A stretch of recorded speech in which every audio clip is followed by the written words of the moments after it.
Welcome to another edition of Strum and Scribe with Sir Garroton and Lord Pinky. All right, we are live. Here we are, alive. So many Back in the lives. studios. A terrible life we lead. Terrible We lives. do indeed. Welcome back. It's been 3 weeks. It's been 3 weeks. Yeah. We tend to do them like every other week, but this is like the third time or the second time where we, you just jumped out. Like, nope, we're not doing it. Can't do it. Yeah. You had to go see your grandfather. Gramps. Yep. Yeah. How was that? He should have been getting back with me by now with the prognosis. Because he went Monday, the weekend after we went to go see him. He's okay. I mean, he's still here, but he is very quickly losing weight, and he's been chair-ridden since last Thanksgiving. That's terrible. Yeah, and he's still continuing to lose weight. He's under 100 pounds. Ah. Yeah, he's a shell of a man at this point. So the prognosis is not probably going to be very good. Probably not. I'm sorry about that. It's okay. You know, he's been around for a long time. He's an old man. Yeah. So, I've lost all such my is life. grandparents. Yeah. yeah, most people my age don't have any left. Yeah. So, It's like, yeah, but all of mine lived into their 80s. oh, did they? I don't think any of them hit 90, but yeah, it was just like, whew, you know, Yeah. they can't last forever, but man, it's They like once can't. they're gone, it's like they've been there forever. Yeah, You know, it's like, what do you do without them? I know it's going to be a big change. It's sad. But yeah, the thing is that he should have. Maybe they've told him and my grandmother something, but I don't know yet. They haven't contacted me yet. Yeah, well, So parents are like that. You know, even grandparents. yeah. They're like, let's not tell the kids. we don't want to tell everything. anybody right now. We have our, and of course, that generation is all about keeping their business private. You know, Oh, that's true. the unfortunate stuff. We don't talk about that. That's true. Yeah. Yeah. So we the shall see. greatest generation, as they say. Oh, yeah. The things they dealt with, man. Oh. We'll never understand it. That's true.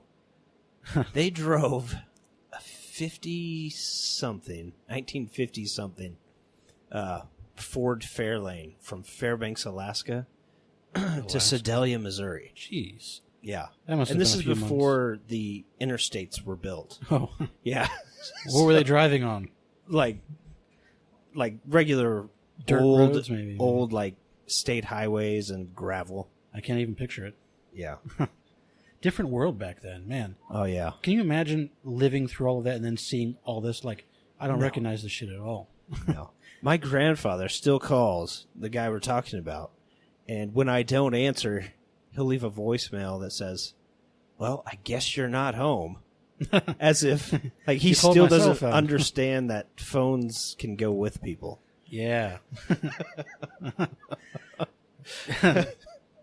They're funny. They're hilarious. Yeah. Old people. They really are. It's like the things, yeah. This whole world is just so bizarre. And hell, it's so different than even when we were kids. Like, to have been through all of that, it's like, man, none of it would make sense. Yeah. Be so far out of your kin. Well, it seems like the generations were a lot alike, and then all of a sudden, technology hit and just Yeah. expanded so quickly, you know? Yeah, I've heard it said by somebody, I can't remember who, but it's like, our generation is the first one that really had a childhood. Okay. You know, it's like, our parents' generation was like, well, no, I think our parents' generation was the first one that kind of had a childhood.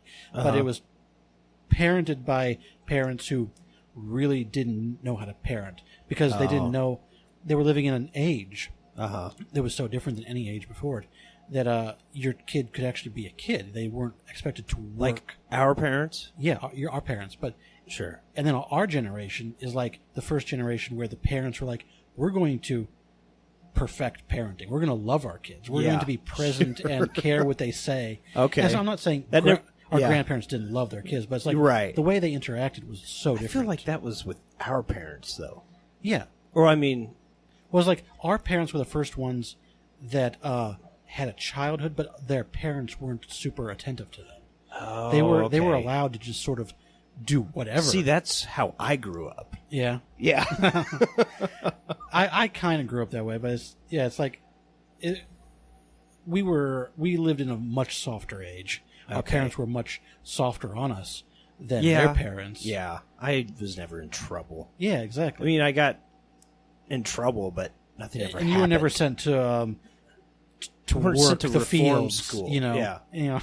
that kind of shit. Whereas that all happened all the time with When you got in trouble, you had to go like build a mile of fence. yeah, I mean, it was hard trouble. Right. We didn't understand that. We would get a spanking at most. Yeah. Did you ever get spanked? Almost never. Maybe once or I twice. got spanked a number of times. The guy I'm talking about, my grandpa, his dad, and his mom, my great grandparents. I spent a lot of time with them. I knew them. You know, a lot of people didn't know their great grandparents. Yeah, I didn't. But I got to met him a few spend times. most of my younger years before getting into even school, and then up until I was like 10 or 12 when they died. But I was with them all the time. So Your great grandparents? my great grandparents, That's unusual, yeah. yeah, and now if you did something, They'd beat you silly. my great grandmother actually put a bar of lava soap in my mouth. Lava soap? Yeah, What is lava it's soap? it's like this extra strong soap that gets grease and like grime off your hands. Okay. That's the brand. It's called Lava.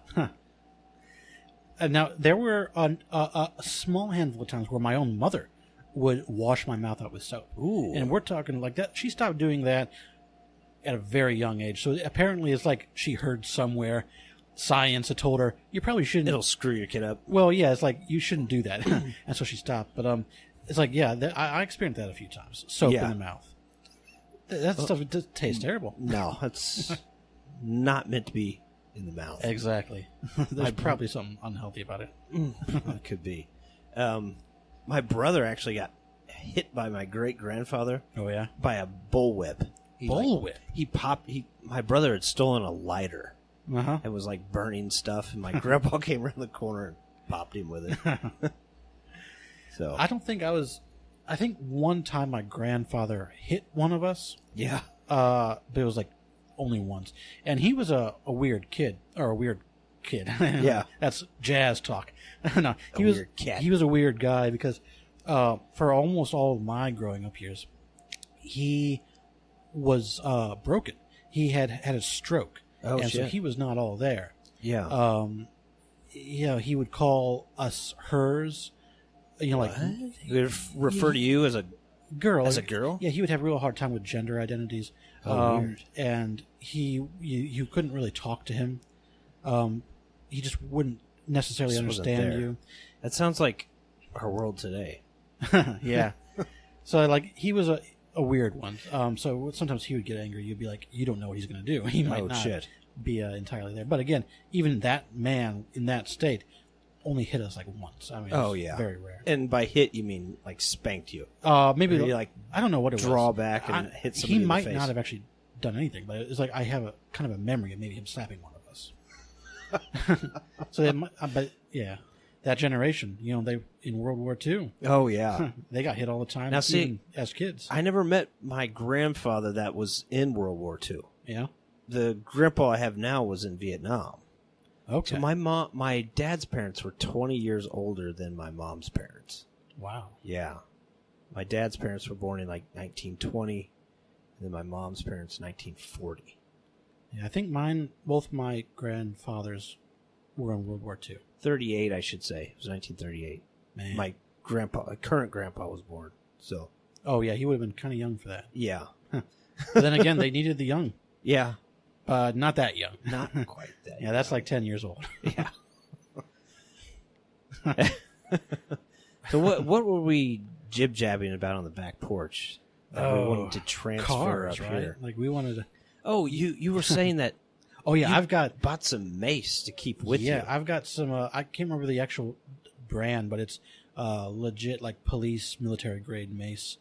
Some hard ass stuff. I haven't used it on myself yet to see what it's Yeah. like. I'm not going to Yet. Yeah. Well, there was a day when I would try something. You probably like would have done that. that. Yeah, when I was younger. Nowadays, like Pop 10 Vicodins. I don't want that. Yeah, and spray yourself in the face. No, but yeah, it's just like I keep it in the car because in this day and age, man, people get really angry at you when you're driving. Like they are irrational. Yeah. When you're driving, like so I do feel a little, well, all right, a little like I'm almost certain that the more I drive, a day is going to come where I'm going to have to fight somebody. Oh, jeez. Like I just can sense it.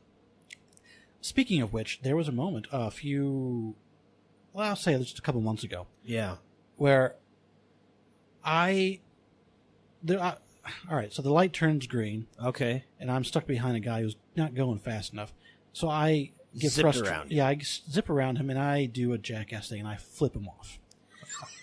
Now, I've done this many times and I don't feel proud of it. But this changed everything. It's frustrating. You're probably on your way to work. I'm actually on my way home from work. Yeah, and you want to get home. Yeah, I want to get home. So I flip him off because I can be a jackass. Who cares? This guy cares. You sure can. Yeah. He reaches 70 miles per hour to reach me because I'm going 70. I'm a crazy ass driver. Well, 70 isn't that. Where were you going? This is not 70? a 70 mile an hour road. Was it a 65? No. Okay. So he's driving fast, and I'm like, okay, I know what's up. He's angry. Yeah. And I also know that we're about to hit some stoplights, and you're going to get stuck next to it. Yeah, there's going to be an interaction. The first stoplight, we aren't level with each other. Yeah. So he's not able to do anything. I'm like, okay, but there's another stoplight right up here. Yeah. And sure enough, he gets right beside me. And now here's the thing. This whole time at the first stoplight, I'm going, all right, there's a good chance we're going to be next to each other at the next stoplight. Yeah. What's going to happen and what am I going to do about it? Yeah. And this impressed me about myself. This is a boast in a way. Okay. You got out and kicked his ass? Well, no. This was more about what will happen. What will I do? What won't I do? I had decided in a calm way that if he gets out of the car and demands a fight, I'm not driving off. Yeah. I'm going to get out of the car and I'm going to fight him. Okay. Like I literally, that wasn't like some fantasy where you say to yourself, no, I'm literally saying, if this happens, I'm doing this. Yeah. Whether, I might get my ass beat, but I'm going to do it. I'm going to be a man. I'm going to take it. But, right. So I was kind of like calm about that. I'm like, wow, this is the moment that you wonder what you're going to do. This is the moment you were referencing all those years ago where you're worried about getting in a fight and accidentally killing someone and ending up in prison. I still have that worry all the time. Okay. Not because I'm a badass, but just right. You just think that it would just go wrong. I have a feeling like something's going to go wrong, and my life's going to change forever. But this was possibly going to be one of those moments, and I was calm about it. I'm like, all right, I'm actually going to fight this guy if he wants to fight. Yeah, and that calmed me completely. I'm like, I'm at peace with that. Right. Whatever happens is going to happen. So we pull up to the next stoplight, and he's right next to me. And sure enough, his window's down, and he's yelling. Okay. And I roll my window down, and I am breathing calmly. I'm not frustrated. I'm just calm. Yeah. I let him sort of just yell, like, who are you flipping off? Who are you flipping off? The stupidest question you could possibly ask. I was flipping you off. And my response was, and this was not me yelling at him, shouting, or in any way irate. I just looked at him and said, you're going 40 miles an hour. 40 in the passing lane. Yeah. And he actually was deflated by that. And he goes, I was trying to go 45. And suddenly I felt like the biggest asshole in the world. Because he's in this like 70s car. It's a nice car, but it's a 70s car. Yeah. It's a vintage. Chances are very good it couldn't make it up that hill any faster. Yeah. And he didn't have like a lot of options. It's rush hour. He couldn't be like, hey, choose your lane, Okay. He's just happy he was in a lane and was going. Yeah. And I was flipping this guy off. I felt like a huge asshole. Yeah. And he drove one way and I drove another. And is that where the conversation ended, that was where it ended. I think we said one more thing, but I can't recall what it was. But it was I think he was put off by the fact that I wasn't yelling at him. Yeah. That I wasn't, building the tension up between us. That I was just calm and he was yelling. And it's probably the last thing he expected. Exactly. But that was the end of that. But not in my head. Because I was like, I'm not going to do that anymore. Okay. What the fuck was I doing flipping him off? What kind of an asshole am I? Oh, sure. Why do I have to be that person? I don't. Oh, yeah. I'm not going to do that anymore. I'm not, I'm not going to look at people in a dirty way if they're not going fast. I'm not going to flip them off. I'm not going to be a jerk because there's no reason. Preaching to the choir. Yeah. Like right now. And I do that all the time. Like I used to. But I'm a frustrated driver. Me too. Everywhere. Yeah. People never go as fast as I want to go. Well, people are always doing really stupid Yes, stuff. they are. Everywhere I go, I it agree. seems like people just can't quite figure out how to do it. You know what I mean? Exactly, Like efficiently, like they're always doing something weird. And yeah. And it's like if you just thought your move ahead, you would know that there was a better way. Yeah. For that person over there. And you just want to yell at them. You want to look at them. You want them to recognize that you think they're stupid. Yes. And that was me all the time. But I was so... Seeing how upset he got at me over flipping him off made me realize... And there was just no point to it. That I can be better. Okay. So learning experience. Exactly. That was a whole learning experience. Nice. I don't want to have to fight somebody. I don't want to get them so angry over something that we're going to fight. Like that. Even though I proved to myself in that moment that I was not afraid of it. Yeah. That I was going to stand up to it and fight him if he wanted. Yeah. And do whatever I had to do. I was going to fight him. Dirty, you do groin stuff, whatever you got to do. But I was going to do it. But that's irrelevant because I don't want that experience. I don't want to have to do it. And clearly I was in the wrong. Like, I mean, he did nothing wrong. He was trying to go as fast as he could. I mean, he was trying to, it was just me being impatient. A lot can be said about just learning to be decent. Exactly. You know? It was an odd moment, and I think I'm a better person for it. Nice. I hope I learned that one. Yeah, that'd be, yeah. I haven't flipped anybody off. Oh, I do. Now, I do do the very intentful sort of, like, I'm going to pass you really quick. Yeah. Let them know you're agitated. I know that when they see me fly around them, that they have to know that, that they were the cause of that. Yeah. Yeah. I do that sort of stuff. I try not to do that either. Because that can also just get people really angry. Yeah. And you never know what they're going to do on the road. Yeah. Well, I saw a statistic 2, 3, 4 years ago, whatever, and it was about road rage. And Kansas City, per capita, had the highest number of road rage incidents in the entire country. Why is that? I don't know. Because, I mean... We're all just pissed here. Well, when we get behind the wheel, we're just pissed. Our roads aren't that bad. Our traffic isn't that bad. Yeah. Especially if you hear the stories of like L.A. and New York. Oh, yeah. I mean... No comparison. Our traffic is bad enough that it annoys the hell out of me. Yeah. But I know that people in L.A. are like, it takes you only 45 minutes to get home. Yeah. That distance would take me 3 hours. 3 hours. Yeah. But for me, it's enough to be annoyed. So this is the reason why you need that Camaro. Yeah, exactly. Well, or you can't drive past traffic. You know, it's like if it's that close together, a fast you get past them faster. You can maneuver. Well, the thing is, you're just going to be in front of another slow person, or behind them. Yeah, I mean that's what I mean. Yeah, behind. Yeah. I mean, it's like you get past one person. What does it fucking accomplish? Nothing, because you just get stopped again a few minutes later. Yeah, I mean, now don't get me wrong. I still go as fast as I possibly can, and when the traffic clears, I go as long and as fast as I possibly can. Yeah. But in rush hour, which is what I'm dealing with all day, it's just your options are there. It's like I just have to sit in the fastest lane I can and just go as slow as everybody else. Yeah. Because I don't want to.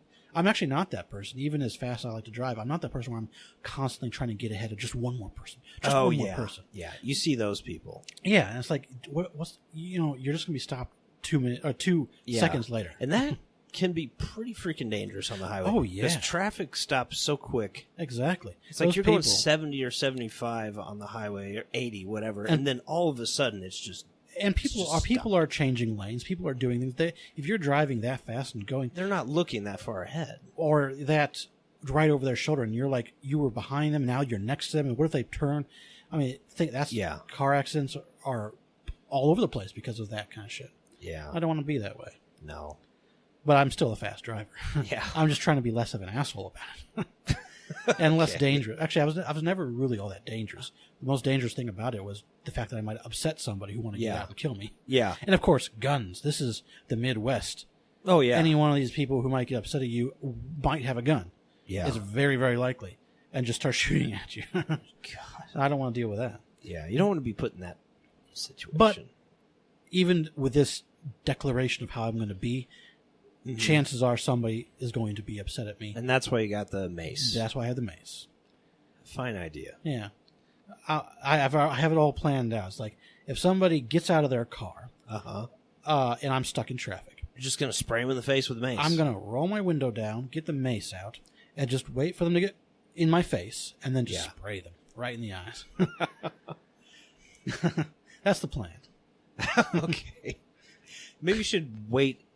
Maybe you should do it before they're in your face, like maybe 6 feet. Well, from yeah, your because face. if it backfires, it'll just be like filling my car with this crap. Right. Yeah, I was thinking about that. Like, I won't wait till they're right there, but wait till they're coming. What kind of car are you driving these days? It's a Honda Civic 2013.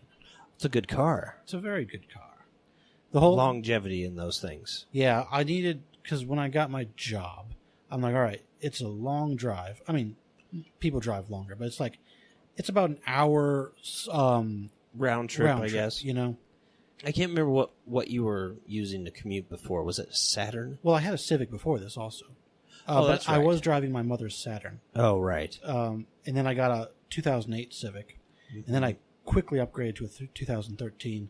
Because that was a two-door Civic. And I it had remember blind that. spots everywhere. Oh, It really? was really bad. This one is a four-door, and I can see everything just fine. Okay. And it's got some nice bells and whistles, like the rear view camera that I use all the time. Yeah. Helpful See, I stuff. can barely drive without one now. Yeah.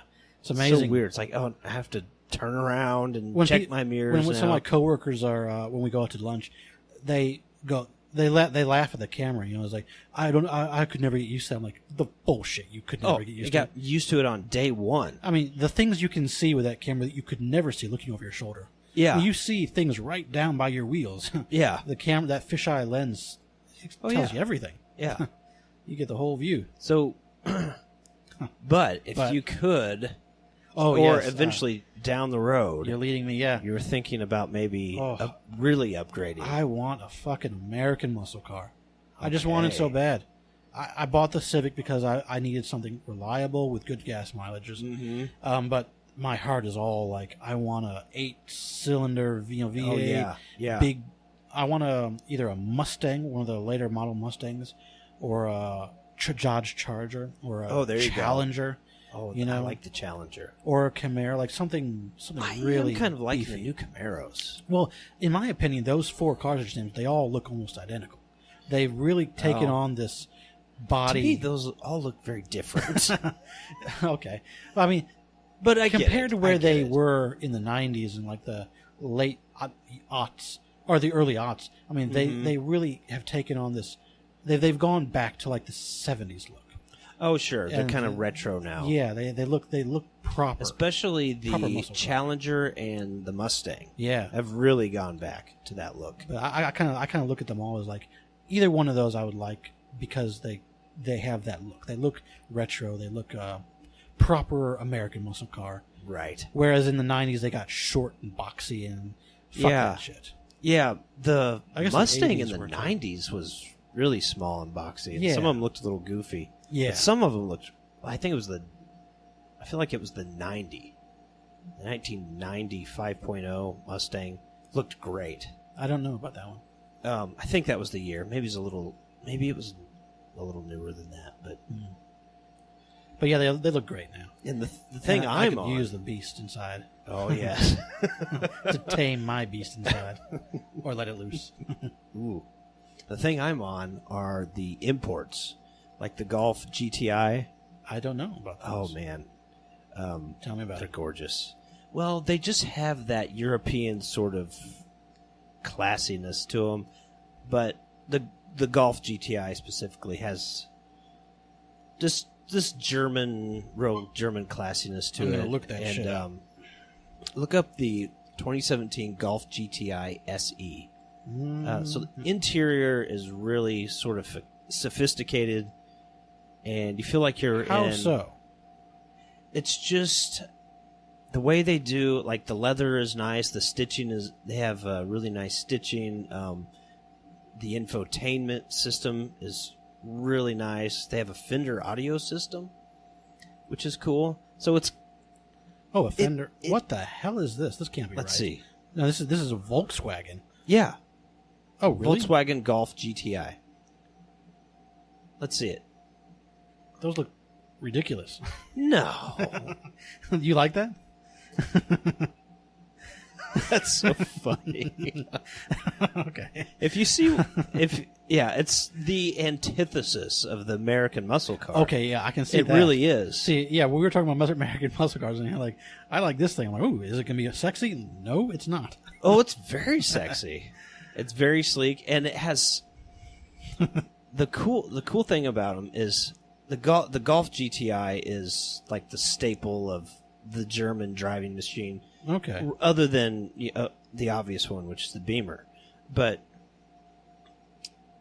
so they have all these great, they have all these great features, and they're super sporty, All right. and they're super fast, and it's the torque.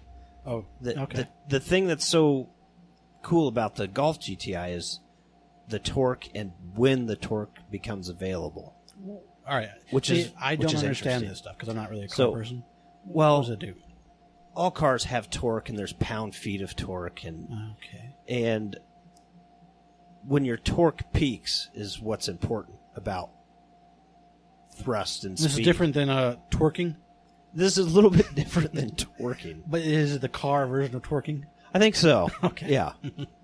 But the Golf GTI SE's torque becomes available at essentially idle, 1.5 RPMs.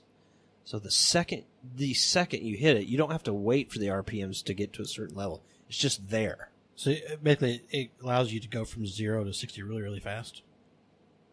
I mean, pretty fast. It's just it's under 6 seconds, and for a car with a 4-cylinder, 4-cylinder, okay, a 4-cylinder, it's pretty fast for four-cylinder. And comes stock with like 220 horsepower, so it's not a ton. But no, there is a Honda that I want. It's a Honda Civic like SI. R-Type. Is it the R-Type? No, it's not the R-Type. It's the SI. It gives you a bit more of that. It's about 220 also. And I could see myself doing that pretty easy because it's still a Honda. Honda Civic SI. Yeah, now I have to see. They're just a bit sportier, a bit faster, a bit cooler looking, but they're still a Civic, you know. Let me see what this is here. So you still get all that benefit of those reliable, nice gas mileages, but it's a bit more sporty. Yeah, I would nice. like that. Now the R-Type is the exact same body style. Yeah, but it's over 300 horsepower. Shit, I would love that. But I bet that's expensive. That's a good looking car. Like expensive for you and me. Oh yeah, it would be way like too much even for the us. Even the SI is like 30s, maybe 30,000. Yeah, I think so. I mean, but used. I mean, I could see myself kind of do it because the one I got was, I think, still in the 20s. Really? Maybe I might be maybe making not that up. even that much. Yeah, probably not. I might be making that up. Oh, you know what I drive?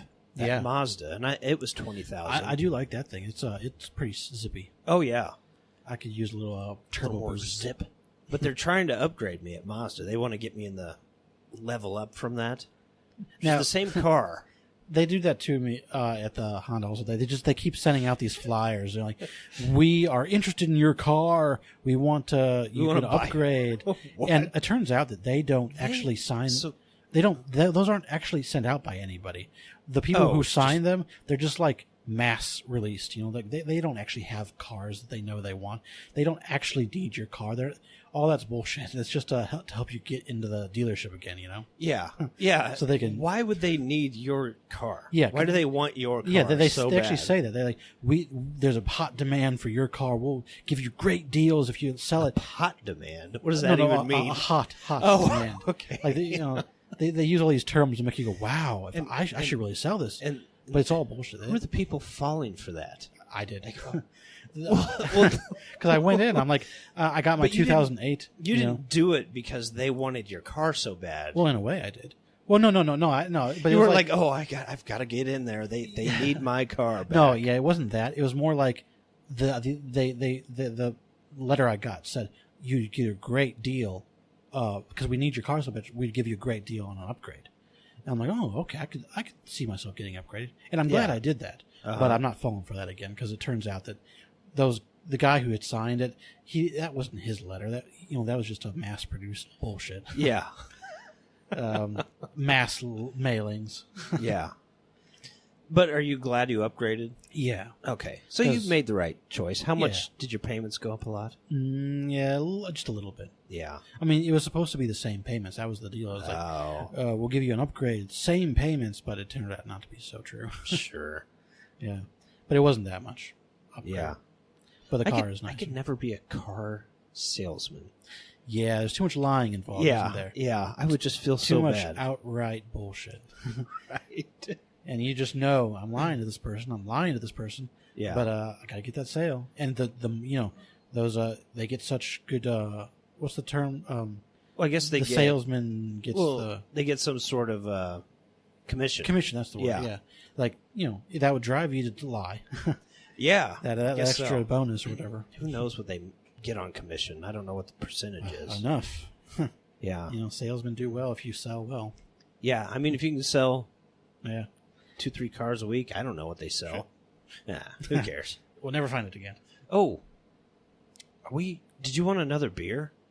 That'd be nice. We've gone back in time, everybody here. To my old favorite. The old Amber. And this was my favorite for a long time. Amber Bock. Michelob Amber Bock. And this is before we really delved into... Yeah. I think this is kind of before the microbrew craze came around. Kind of. Before... At least in our Before world. a lot of things. This was just sort of the best that I knew of. Best thing on the shelf that we really knew about. And I enjoyed it a lot. And it's been good. Years now since I've had it. Yeah. Tonight's just a throwback. It's the Bock. So we're going to hit pause Amber. here, and he's going to go get some more I'm going to beers. name my daughter that. Amber Bock. That's a good name. We're back with what beer. Say you? I say... It's a fine drink. Yes. What do you say? That, Sid... Yeah? She, really made me want to go to Universal Studios and Disney World. In Florida? Yeah. Just maybe go to Florida. Yeah. And piss in the ocean. It's a good idea. If you go, all those rides, I'd go with you. Yeah. I don't know if I want to do rides anymore, though. But there's so many rides. Like the cool stuff. What's that? Some of a lot of their new things, all those sort of virtual experiences. Yeah. Those aren't rides, but they're rides, Okay. And they're really cool from what I understand. Okay. They probably are. Yeah, there's some. I mean, I just don't know how I would do with rides anymore. You know what I mean? I don't know if I'm much of a ride person. But maybe I am. Even a roller coaster? I guess I am. I mean, I used to. Is your stomach enjoy it. able to do it anymore? I think it's more my head. Your head. You know what what I do you mean? No. Like the dizziness. Okay. Yeah. Well, it's not like you gotta drive it yourself. You just sort of ride it. Well, no, I know that, but I don't know how I would do on them anymore, like I used to. But you get dizzy really easy now? Not really easy, but I just don't know. You should see a doctor. I just don't know how I would think you're dying. feel about being on one of those. Well, to be fair, I haven't been on a ride in a number of years also, so maybe I wouldn't do well. And, I went to Worlds of Fun 3 or 4 years ago and rode, the Mamba a couple times. And I was just like, oh, I'm done. Okay, so it really threw you off? It didn't, throw me off. It just... it kind of threw me off, but it wasn't like... I don't know. It was... You weren't, crapping your pants and crying in a corner? No, I didn't do that. But you should have. But it wasn't... It was fun, but it was almost like... It was a little bit tiring, too. You know what I mean? Like the ride... Doing the rides... It was just... It's exhilarating, though, isn't it? Yeah. It's exciting. It was still exhilarating and awesome. I mean, there's almost nothing else in life that can quite give you that experience unless you're a pilot. That's true. Maybe I'm just too old and crotchety. Maybe. I mean, I think the biggest problem is the lines, Just I don't know if I have the patience to stand in line for an hour. Flipping people off. Yeah, exactly. Road rage in the lines. Yeah. That doesn't sound like fun. So what we were on the back porch earlier with our cigars, enjoying those. Yeah, some good cigars. And you had a few things on your mind. Yeah, but you also said you had a few things on your mind. I did. Research that you had done. Oh, I don't think I did any research, really. You said Some light reading. boning up to try to figure out the problems of the world. Right. That sounds tiring. Yeah. Yeah. We can not talk about that if we want. Yeah, we might. I don't know. We're not quite there yet. Yeah, I didn't Not have nearly anything drunk greatly enough. important to talk about. Just thoughts about stuff. Okay. I went to see Ant-Man. Ooh, I don't know what that is. You don't know what that was? No, I do. Oh, you It's do? got Rob. Rob? Nope. I don't think there's any Robs. What's his last name? Riddle? Ribble? Ribble? What? Who's the actor? Who's the Ant-Man? Paul Rudd. That's what I said. Yeah. Rod. Yeah, it's one of those much funnier Marvel comic book movies than the usual, because he's a comedian, a really good, funny guy. Yeah. But that was a fun movie. I enjoyed it. Now, this is the second one. Yeah, Ant-Man and the Wasp is the sequel. Angelina not oh my god, I can't she believe in that? No. I'm so sorry to all the listeners. I did not mean to say You're Angelina going to have Jolie. to edit that. Yeah, that's a cut. shameful. Not that there's anything wrong with her. I love Angelina. No, Evangeline I hate her. Lilly I don't know who the hell that is. from Lost. You'll know her most from the show Lost. I didn't watch it.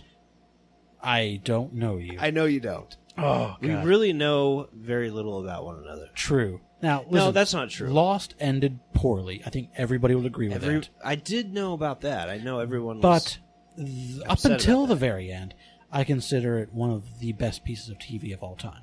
Really? I mean, it's just phenomenal. Okay. Season after season, even the weird seasons that people might not like, I loved. And episode to episode, I found it to be just great.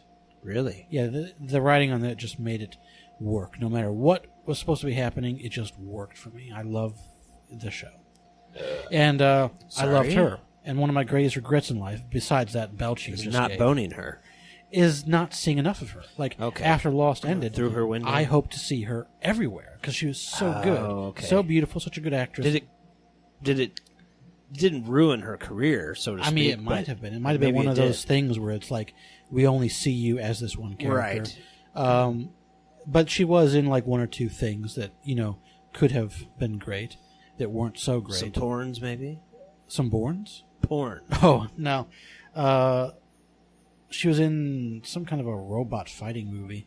Okay. Yeah, but anyways, I never saw it. And what was her name again? Evangeline Lilly. Evangeline Lilly. Yeah, not Angelina Jolie. No. Yeah. You know what I want to she's in watch?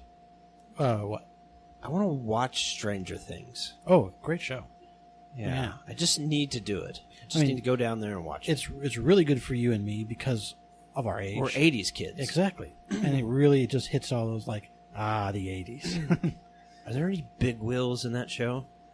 I don't know. Corduroy pants? Oh, yeah, plenty of corduroy. Okay, I was going to say Velcro shoes, but I'm wearing Velcro shoes. I may have to I'm still in go the 80s. get some of those. They're not worth it. Like, I wouldn't Where be did wearing... you pay for it? Why did you pay for way your too shoes? much. Way too much. Like, I don't know... Or it's like, I went to New Balance, Yeah. and I got the shoes and some inserts for them. Yeah. I think they charge a lot for the inserts also. Oh, a lot, yeah. So, I mean, the whole thing with tax was like $190 something. What the fuck? I was not expecting that. I was thinking like And $130. you didn't say no? I almost felt did. pressured to buy them. Sure, but I mean, I'm like, he's like $190, and I'm like, wait, what? Like, could you say that again? But I spent Wow. it. I spent it.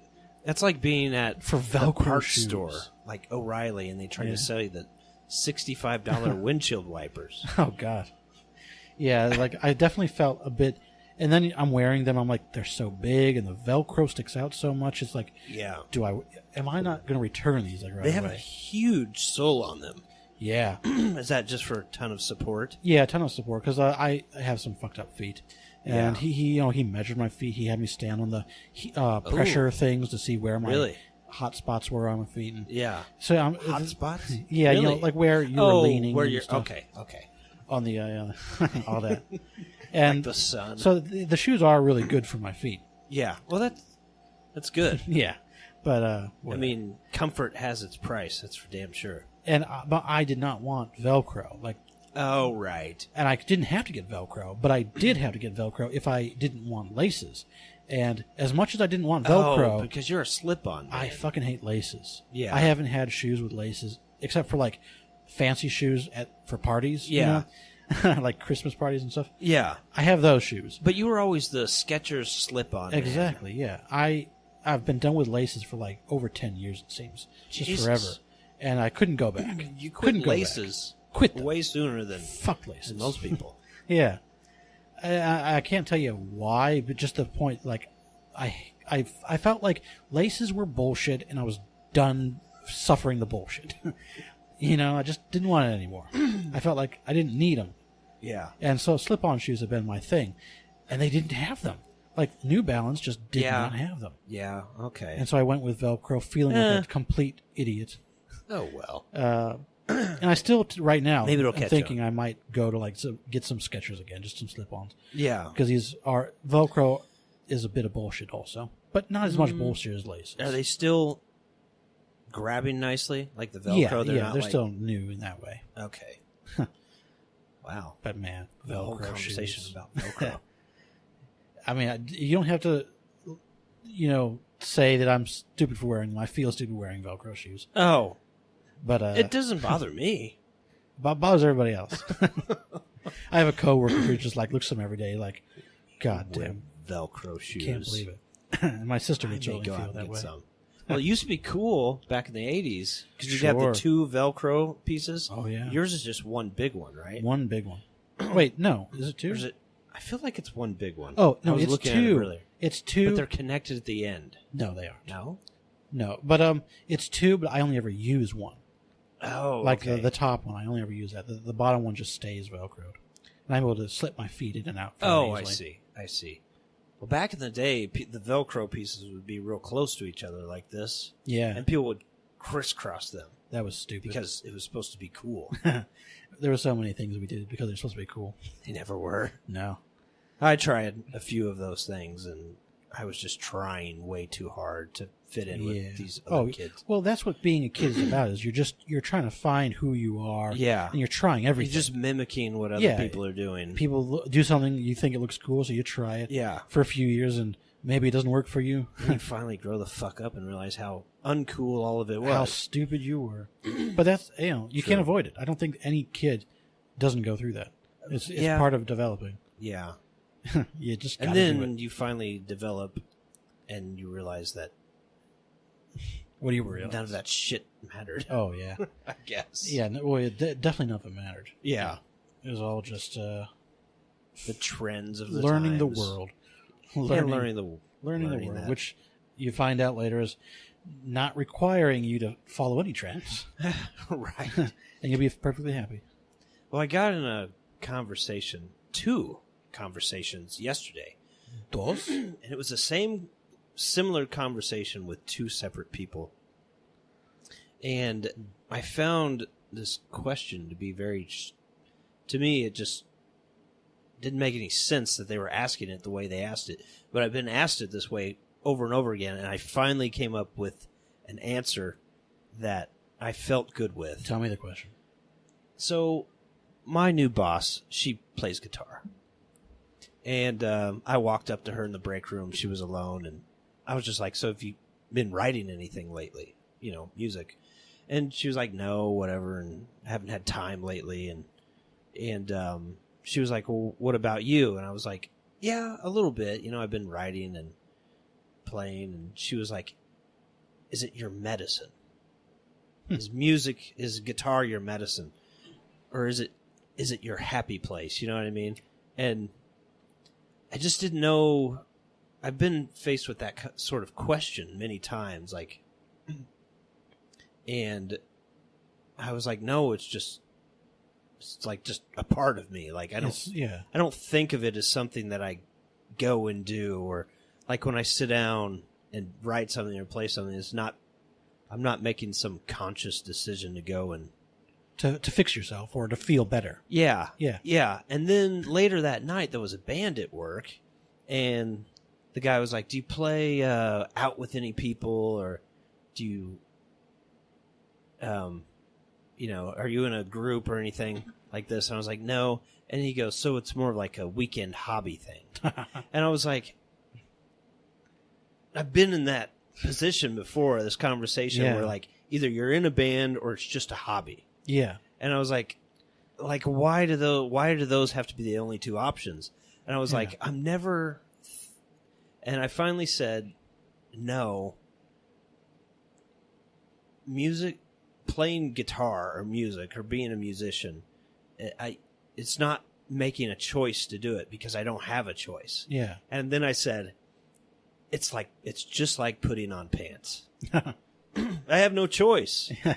It's just, I'm trying to think. Well, I could not wear pants. Well, right.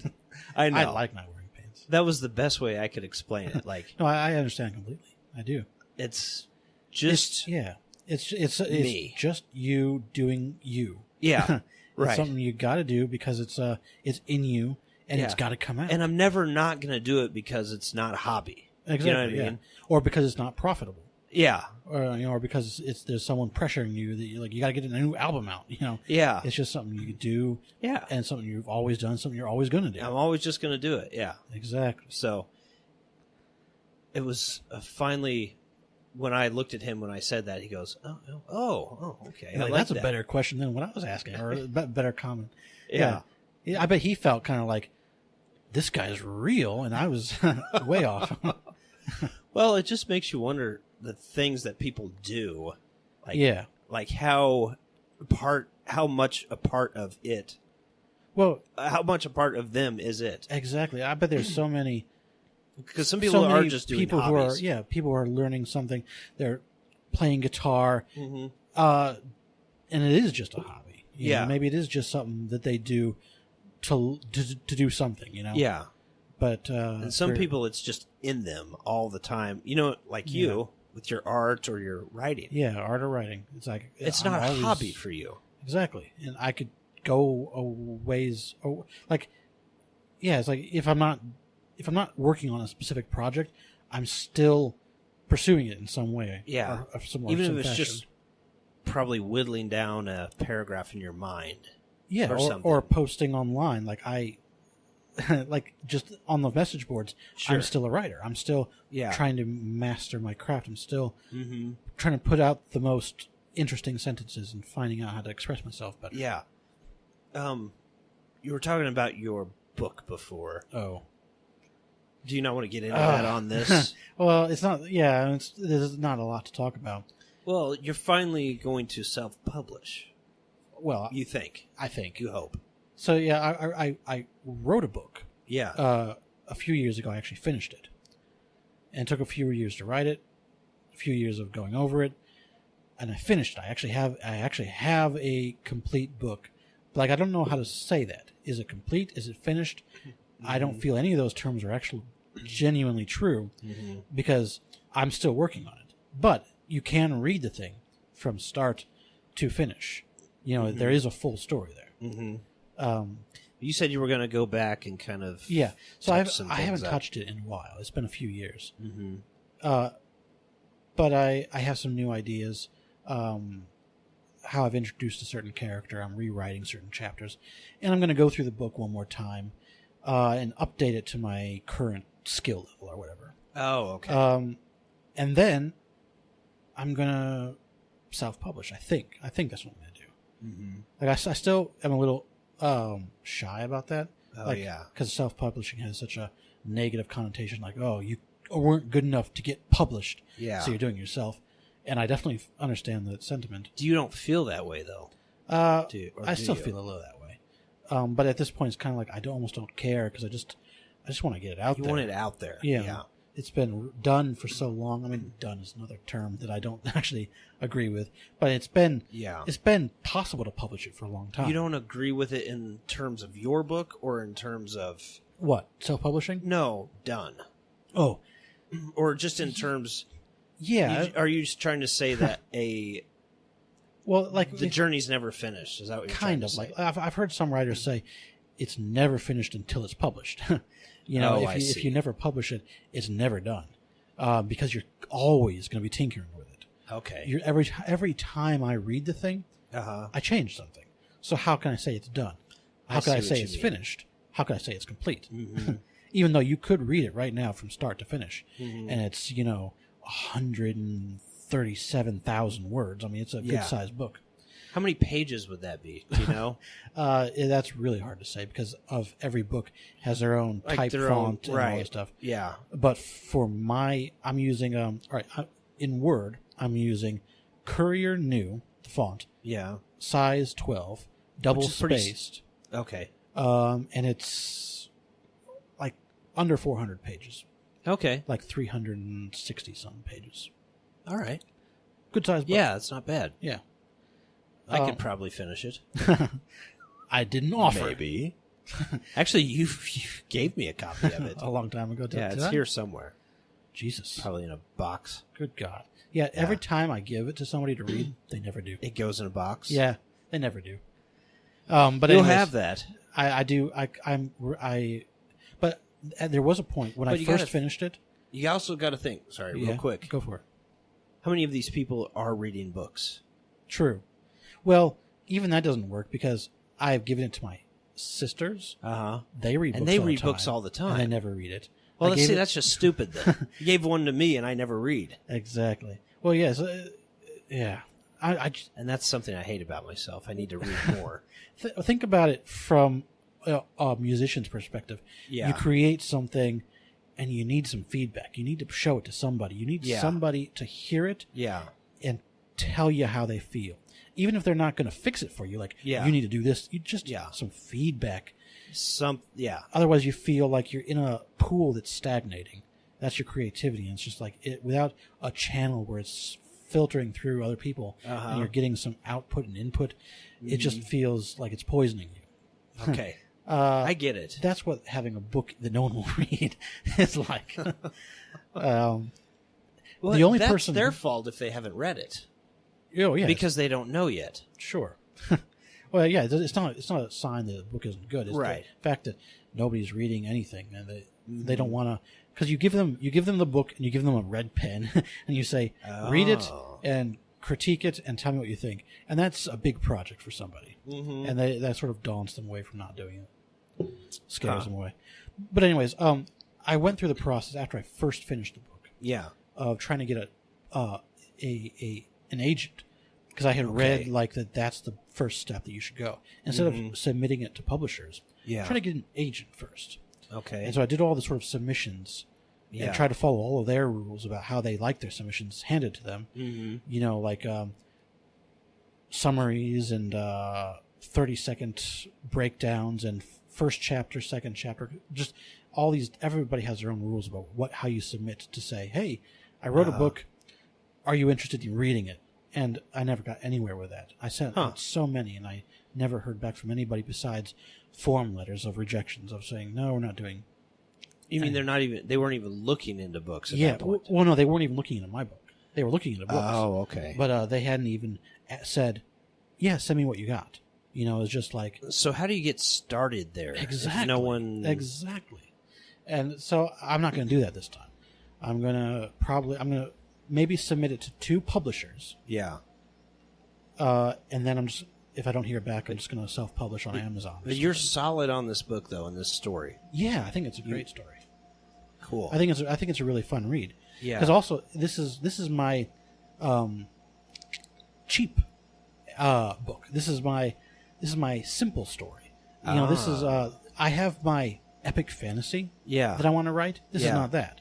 Okay. This is my Harry Potter. This is my Buffy the Vampire Slayer. Okay. This is something that's fun and easy to get into, but has a lot of depth. I mean, it definitely has everything that I could put into it, but it's more light-hearted, fun adventure as opposed to Okay. an epic fantasy. And I have an epic fantasy that I'm working on. Really? And I've been working on it long before this one, and I'm going to be working on it long after this one. Yeah. That someday I want to have finished. But this was the thing that I wrote that took a number of years. And don't get me wrong, I didn't go cheap on it. It took me like 7 years to write this thing. Wow. But it's... I can't even imagine. It's the thing that Spending I that feel like sort I of time. could publish at any time, and I wouldn't be devastated if it wasn't perfect. Okay, yeah. The epic fantasy has to be perfect. It's got to right. be. It's got to be Right. transcendent. Right. That's one of my biggest issues with music Yeah. is it's just hard for me to settle on anything.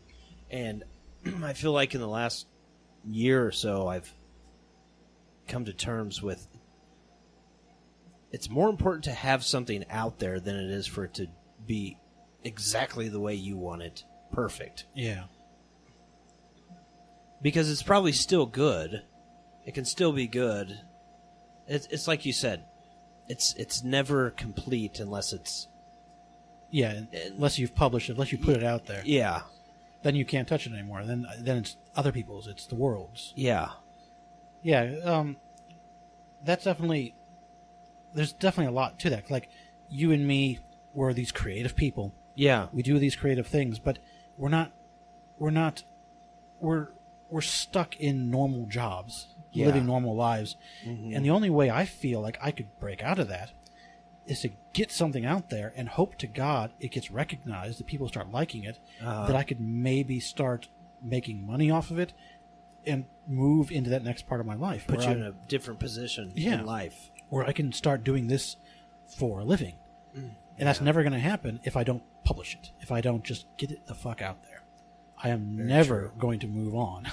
I'm going to have the job that I have, or a job just like it, forever, I know. and I'll be stuck. And it does no good to sit there and Yeah. feel bad that you're not doing anything if you're not doing anything. Exactly. Yeah. And it's our fault in a way. Yeah, it's our fault. Because, like, I have not been working on my novels. Yeah. I'm not going to name them yet, but Yeah. my two big stories. I haven't been working on them in a long time because this job, my full-time Yeah. job in electronics, just takes so much out of me that I just don't have that much motivation and creativity and energy, I guess is the best word, the energy to work on it. Yeah. But I have been working on it again lately. And Yeah. so that feels really good. Good.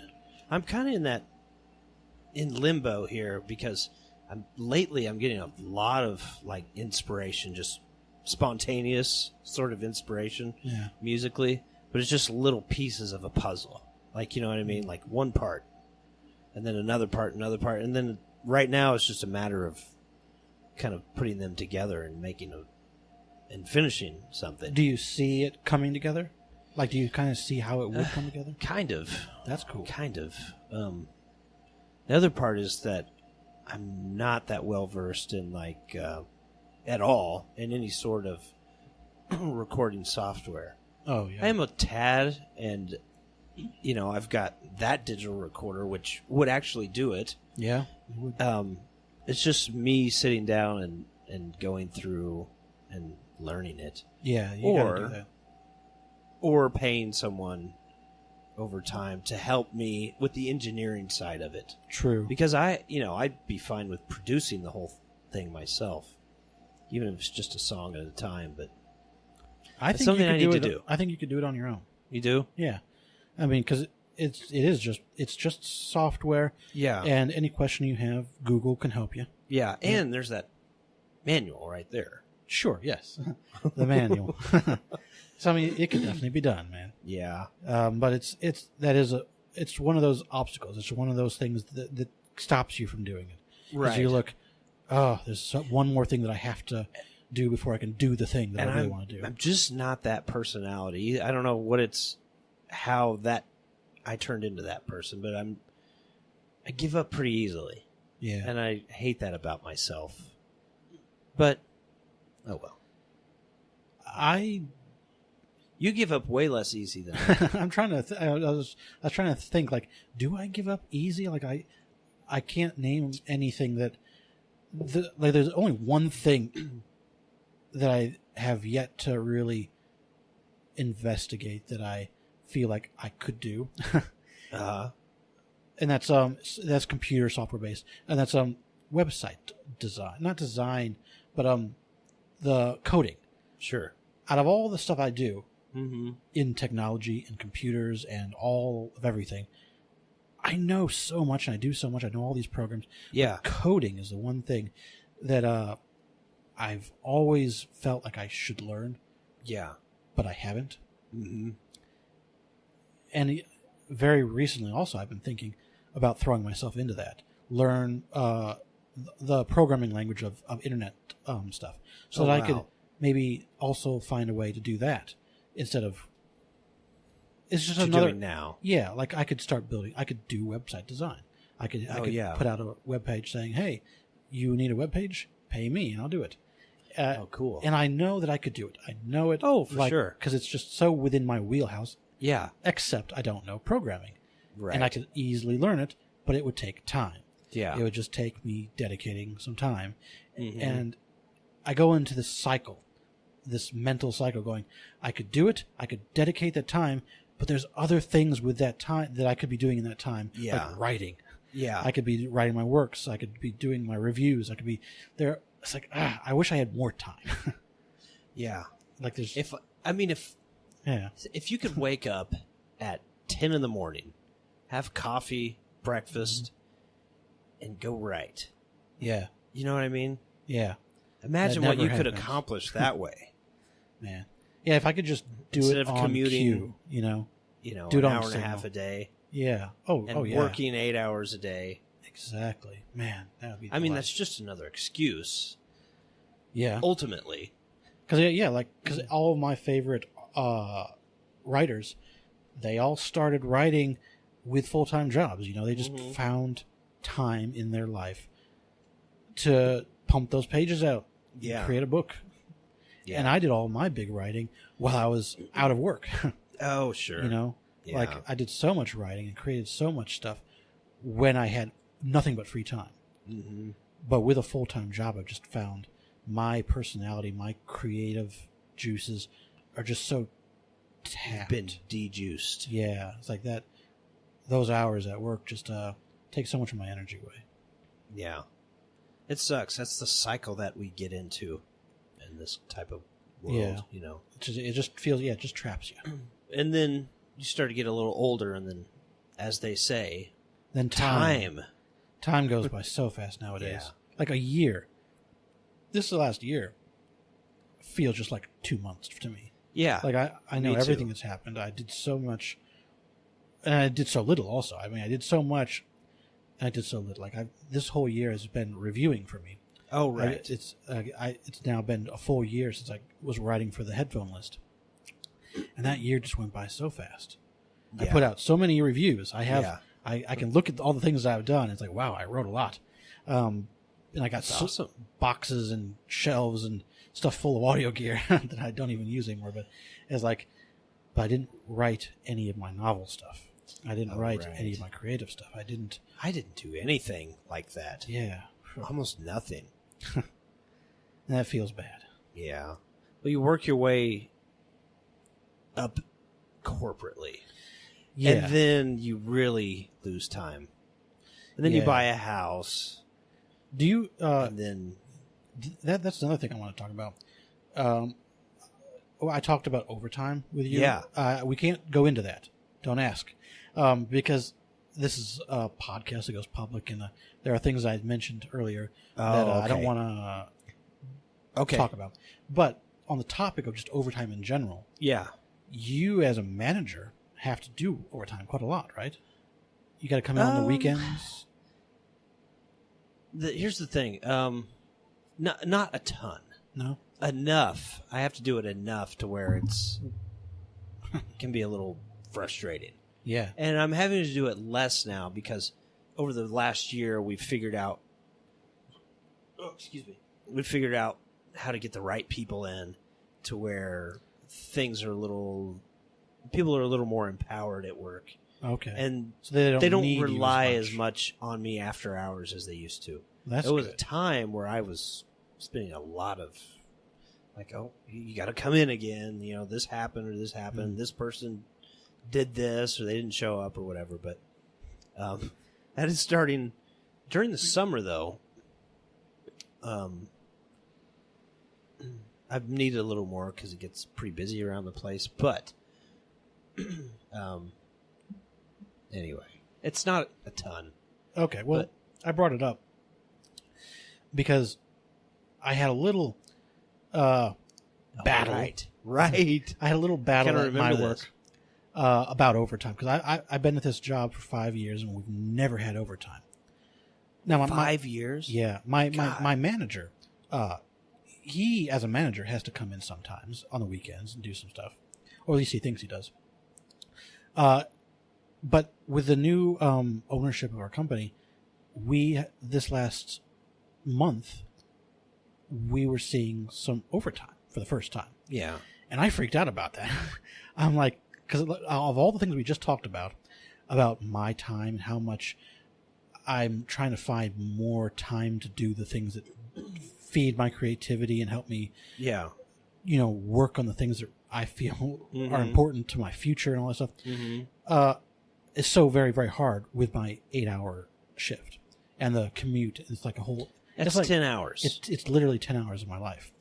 Every day, 5 days. Exactly. 5 days a week. So losing another hour, and that's all it was. That was all it was. This overtime was like an hour a week or an hour. An hour each day we had overtime. It was just we're going to stay there an extra hour. Yeah. And obviously that's not the end of the world, but I was seeing it as the end of the world because it's like, no, I need as much time as I possibly can to try to fit in this other stuff that I find so important.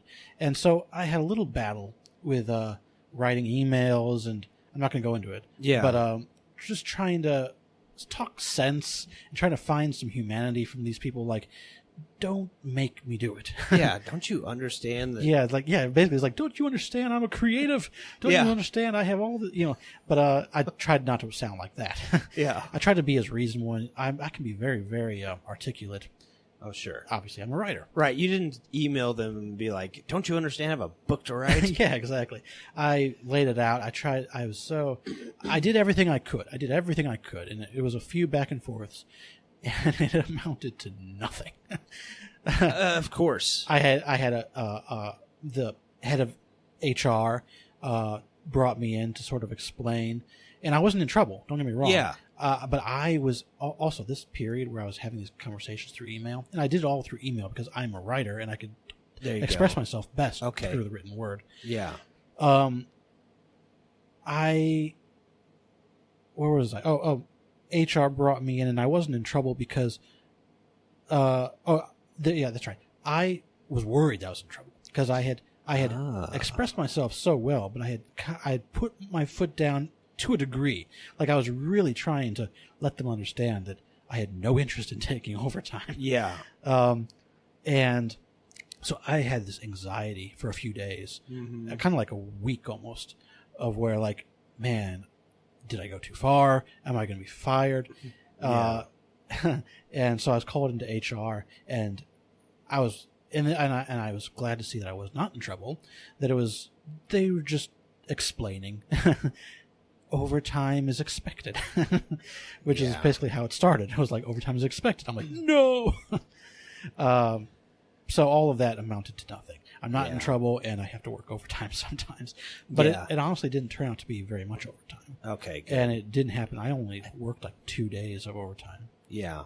I feel like that's kind of how it works now. Like, you just, like, occasionally you gotta suck it up and do this for us. Like, exactly. You don't really have that much say about it. You have no say about it. Well, here's the thing. The funny language about it was, it's not mandatory. I'm like, thank fuck. I'm not going to do it then. But it's mandatory. Right, exactly. It's not mandatory, but my boss literally said, but I expect you to do it. And it's kind of bullshit in a way. It is total bullshit. But So when I came back from the HR meeting, I walked past my immediate manager, which is where I had all the conversations, the emails with. I just like, so I guess this is just the way it is then. He's like, yep. And I went back to work and everything was fine. But, I honestly felt like it was a fight that I lost, but it was a fight I was fighting for my soul. I was fighting a fight that I really believed was important, but not so important that I'm going to quit my job over. Right. You know, it was a job. If I had won it, thank God. It was important. It was worth fighting for, but I didn't. And it's like, fuck, oh well. And that's in my position. When I do similar things, I have to kind of watch it because you got to watch. There's a certain you don't want to cross the line. Certain mentality to the hierarchy in that position, in that where I am at, where you should always say yes. Yeah. You should just always say yes, and you should be so happy to say yes. They threw the whole, we want you to be a team player kind of bullshit. God. I'm like, you don't know team what the player fuck thing? Yeah. Oh, it's like, I am a team player. I've been a part of this team for years. Yeah. I just don't want to work overtime. Yeah. And like, when you start asking me to be a team player, you want my allegiance and my soul. That's what it feels like. But I didn't quit my job, and I didn't get fired, so I'm just I'm happy about that. Yeah, that's a big bonus. Yeah, and whatever. Yeah, and again, it turned out to not be very much overtime, but I still feel like they're going to call me on the weekends. Sometimes they're going to say we need 2 hours at the end of each day, and like I just fear where it's going. This change seems so small right now. But it's just like, who knows where it's going to end up. What is it going to require of me? And I really don't, it could be the very death of my creativity. It could be the very, very death of my soul. But you try telling a corporate manager that, and they're like, this is your future. Right. This is where you are. Don't you want to progress through this ladder? And of course, you're talking to people who also take overtime, who also have completely given up their home life or whatever. They've this is just their mentality. It's like, you come in on the weekends if you have to. You do this because this is the most important thing ever. Yeah. There's some sort of virtue connected to working really hard at something you really don't want to do. Yeah, I mean, there's some sort of underlying identification that you're supposed to get from it internally. You know what I mean? Yeah. I mean, you're not supposed to, but that's what's expected. Like, if you do this, you'll feel great. Yeah, this should be your priority. This should be your virtue. This should be your whatever. And I understand that to a degree, but I have a mentality where I just know all of this is really just in service to a company's bottom line. Yeah. All of this, you're taking my time that I agreed to full time, 8 hours. Yeah. You're taking that, but you're also expecting everything else. Or you're expecting me to be willing to give you everything else. Yeah. For a little extra money. A little bit of money. Like, why would you think that that's okay? Like, why don't you value your life? Yeah. Why are you looking at me like I shouldn't be valuing my life? Yeah. Why do you think there is no value in the things you do when you're not at work? Mm-hmm. Like, why? Why? Yeah. How did you become this? How did we become this? But they're this. World. This is how they look at things, and this is just how they expect you to look at things. That reminds me of something I heard not too long ago. I don't remember whose quote it was, but when you meet people, or if you're at a party or you're meeting someone, people generally in the first few minutes ask you, what do you do? Yeah. And one thing they never ask you is if you're happy. Yeah. Well, who is, right? Yeah. That's the question. It's like, yeah, that's the unicorn. They don't ask you if you're a unicorn because they never find a unicorn. So why would you ask if you're happy? I guess so. Nobody's happy at their job. But maybe they would be if they weren't there so goddamn much. Exactly, yeah. If they had a balanced life. That was the argument that I was making in my emails. Like, I want a balanced life. I'm fighting for a balanced life. I come here, I work a full day's work, full job, full-time work. Yeah. But I want to be able to live away from work. I want to have a balanced life, a healthy life. Mm-hmm. And nobody in America really understands that you should have a balanced life or a healthy life. Yeah. It's all just... I mean, we see it everywhere. Like, when you turn on the TV, you see it in the commercials, and it's hip and it's trendy to be, doing yoga and, eating right and, Yeah, but nobody actually... when you get down to it, nobody actually agrees with it. In any other argument besides in a commercial. Yeah. I was like, oh, yeah, that's the way to live. But anytime you actually try to do it, they're like, no, you're a corporate person. You work for a company and a corporation, and that should be your whole identity. Right. But of course they don't word it that way, but that's the end result. Uh-oh. Amber. Man, I went through another one very quickly. Oh, I still have like half of this. And it's still cold, too. Oh, good. It was in the freezer for a while. Yeah. No more slushy. It's a shame. Oh. We are back. You had to take a pee break. Take a quick urination. We have been going for an hour and 16 minutes. Ooh, it seems hardly long enough. Do we have much to talk about? I don't know. We were on the subject. We always tend to get on the subject of our jobs and how it sucks the life out of us. We've definitely brought that up a few times. Why is this arm acting like a dick? There we are. It is raising of its own accord. Oh, yeah. Just like a dick. Yeah. It was a metaphor, but I didn't actually intend it to be that accurate. Well, you've outdone yourself once again. Once again. What do you think about Bigfoot? Oh. Well, I am not an expert. I have not researched that conspiracy theory. I like that you've started out that way. Because But I'll tell you right now, he's not real. Okay. What about... Okay. That's good. I'm not an expert. I don't know, but fuck, he's not real. No Bigfoot, huh? No Bigfoot. No big apes in North America or anywhere? Well, I don't think. Like, all right, what do you mean by big apes? Like Bigfoot type apes? Well, yeah. No, I'm sure not. We would see them. You think so? Even if we didn't see a live one, we would see enough dead ones. We would dig up enough, and we would see enough evidence. What's your response to the argument? I get the feeling that it's hard to for a very logical-minded person like yourself to discuss something that might be. Okay. Well, try it. Okay. So there's this argument that there's such things as interdimensional beings. Oh, okay. And that's one of the things that people or researchers, I don't know, maybe I shouldn't even say researchers, because who are these people? I don't know. But that's one of the things that happens to come up when people talk about Bigfoot. Well, on that argument, I say it's entirely possible. Because we don't know. Exactly. Because you just take it into a realm of interdimensional travel. And I but do you like to talk about it? Is it an interest? Can it be Bigfoot? Well, not Bigfoot specifically, but things that we I do like the paranormal. Okay. Yeah, sure. I do enjoy that. But my problem is I don't easily believe it. Like my favorite thing to quote is Mulder, or more accurately, Mulder's poster. Okay. I want to believe.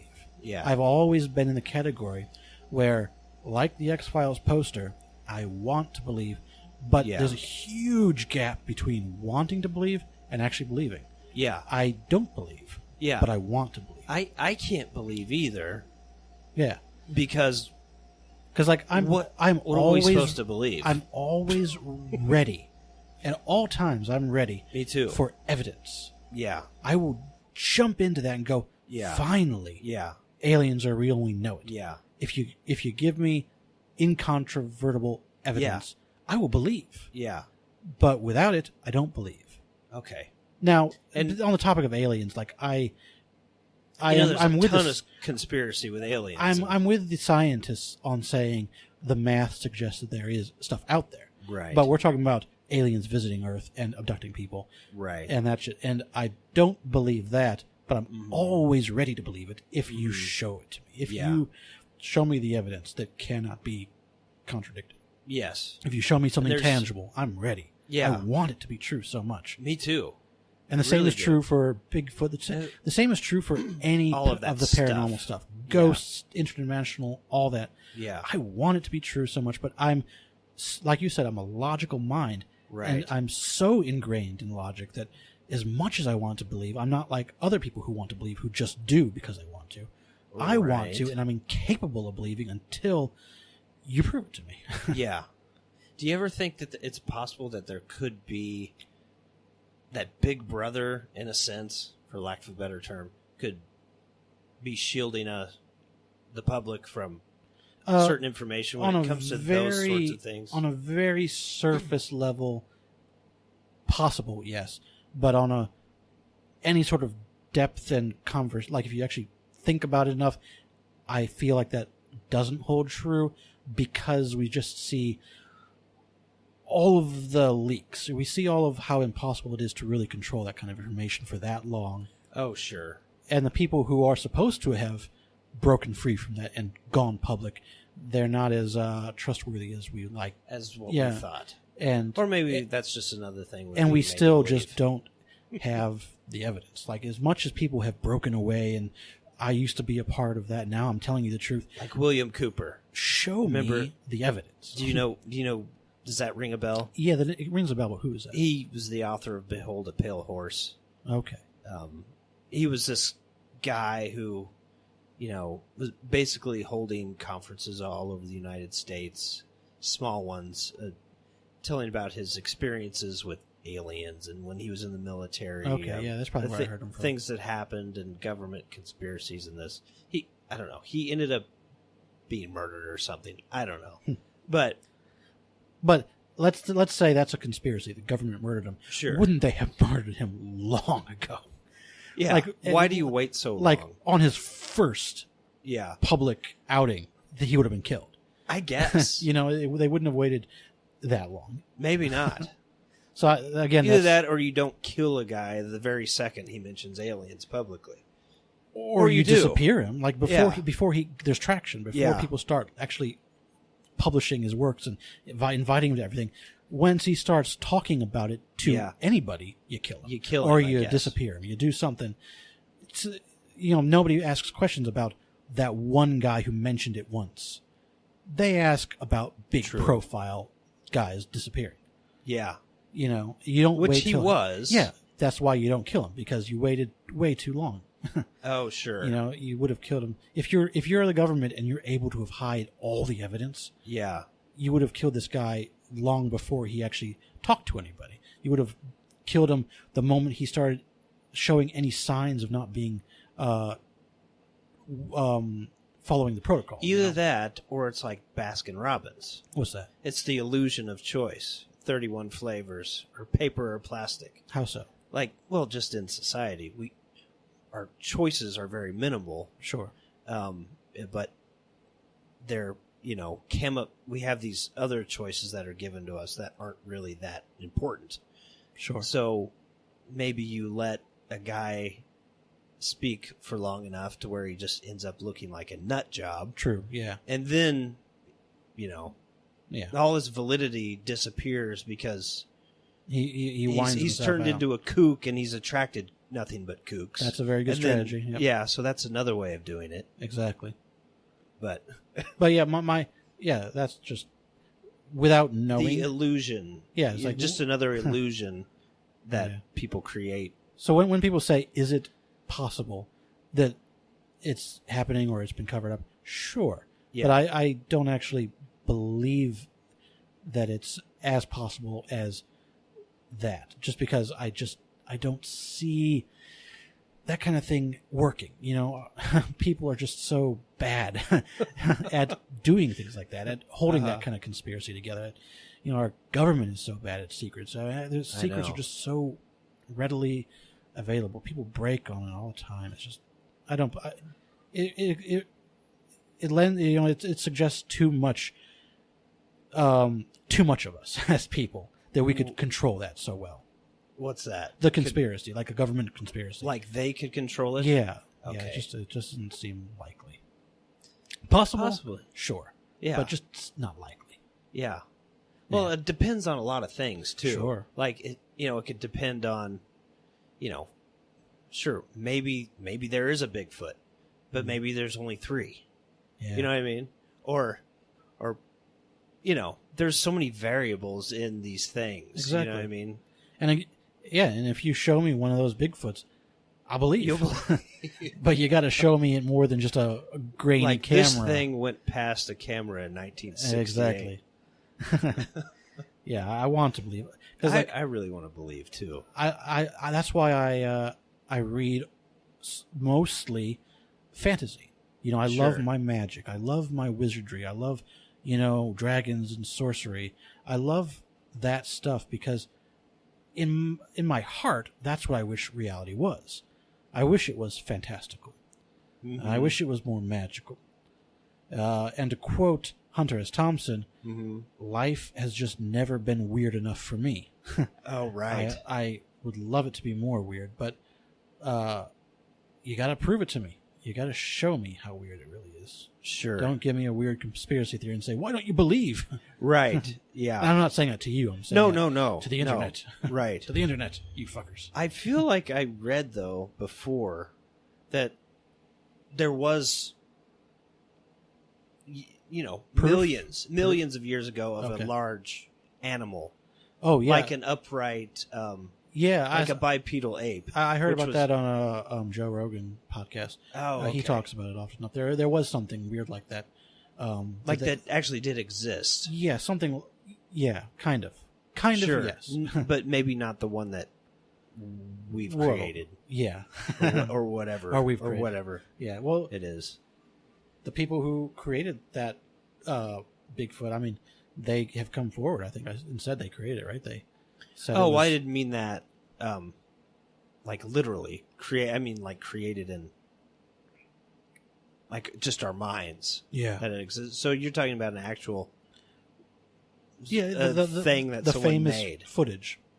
The like famous the original footage famous of Bigfoot. Okay. I think. Don't quote me on this, but I think I heard that too. the They came forward. the and people said it finally was- came forward and said they had the suit and showed the zippers and Oh, sure. like, yeah, see, it was just this guy walking over there, and I took. Yeah. Well, then I saw the other one where scientists have looked at it and said, "There's no way that it's fake." You know what Yeah. I mean?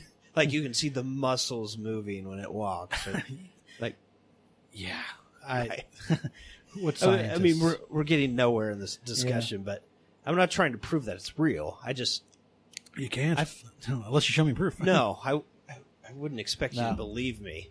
But it's a fun.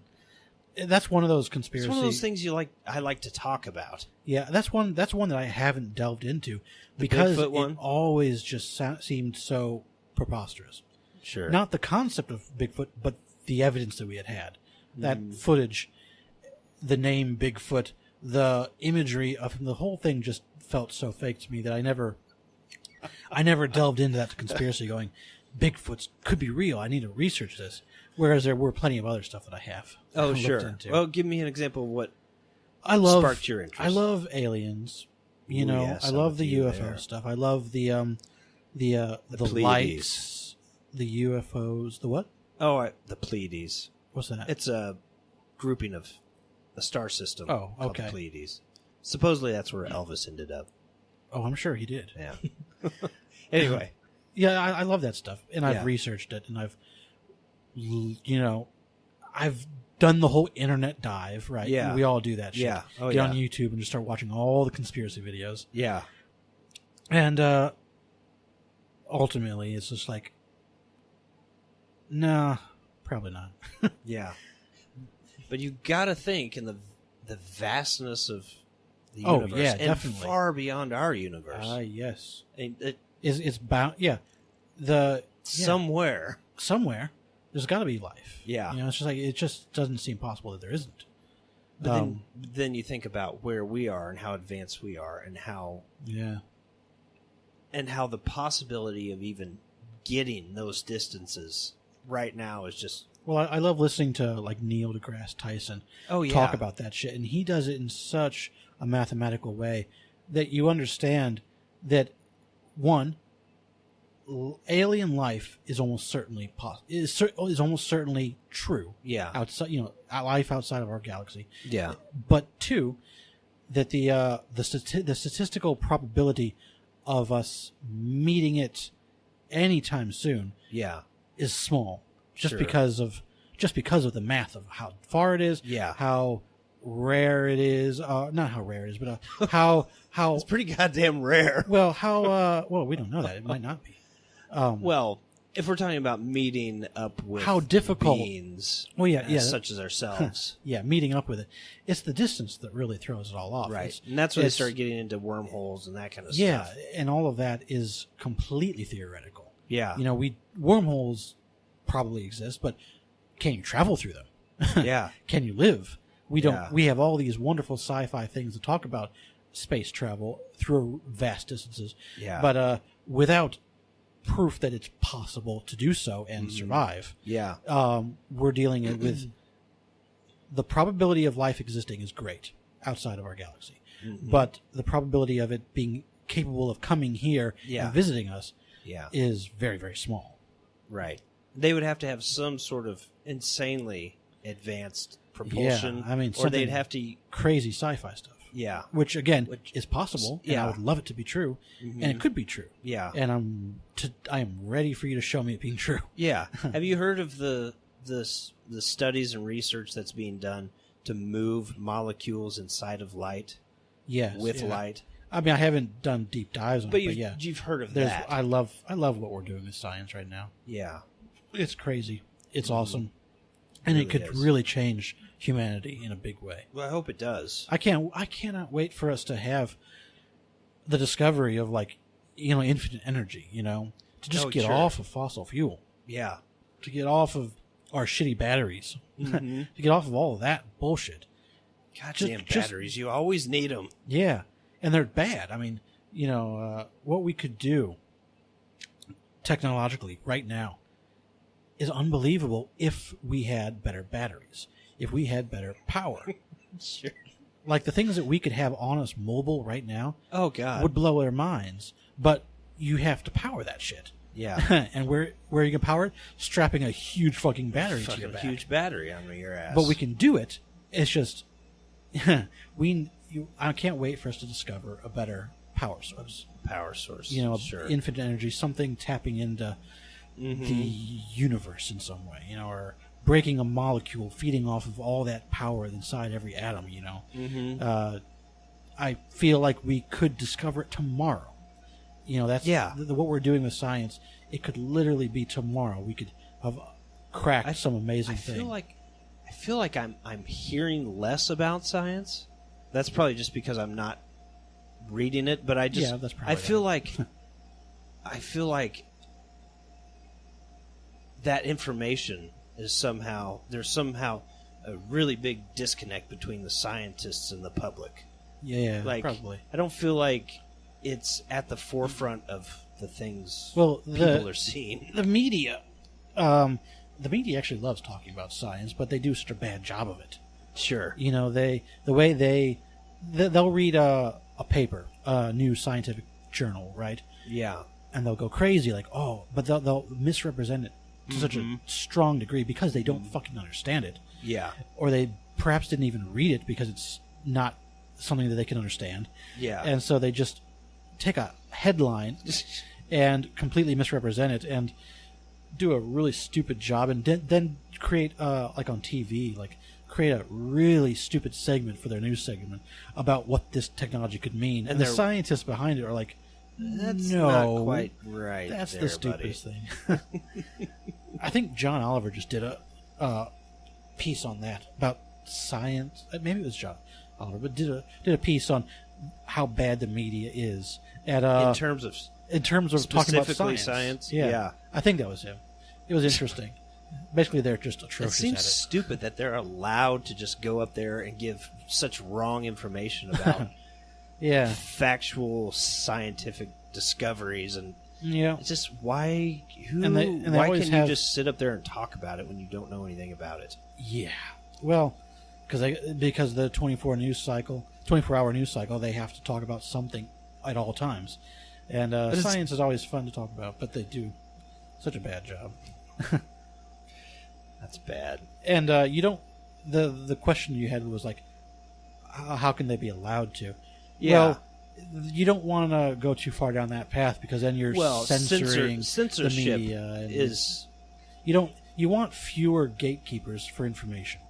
And that's the as better bad goal. as bad as the media is at things, it's still better than saying no, you can't. Well, I guess. Yeah. But we're talking about science here. Exactly. Like, there should be. you Well, can't just sit up there and talk about science like you talked about your fucking oatmeal. Like Yeah. you hit 2 minutes and We need it's a done. higher level of seriousness, a higher degree Yeah. of fact checking. Yeah. Get some scientific people working for your news agency there you go. who can try to do a much better Yeah, job. hire an astrophysicist. And also let them construct how this topic This will be conversation will go. discussed. Instead of Yeah. letting an editor go, this is sensational, and this is how we're going to Yeah. turn it into sensational. Sensationalize this thing. Yeah, like no, let the actual scientist craft that narrative, There you go. and then let your famous pretty people talk about it, but let them Sure. talk about it the way he said it should be talked about. Right.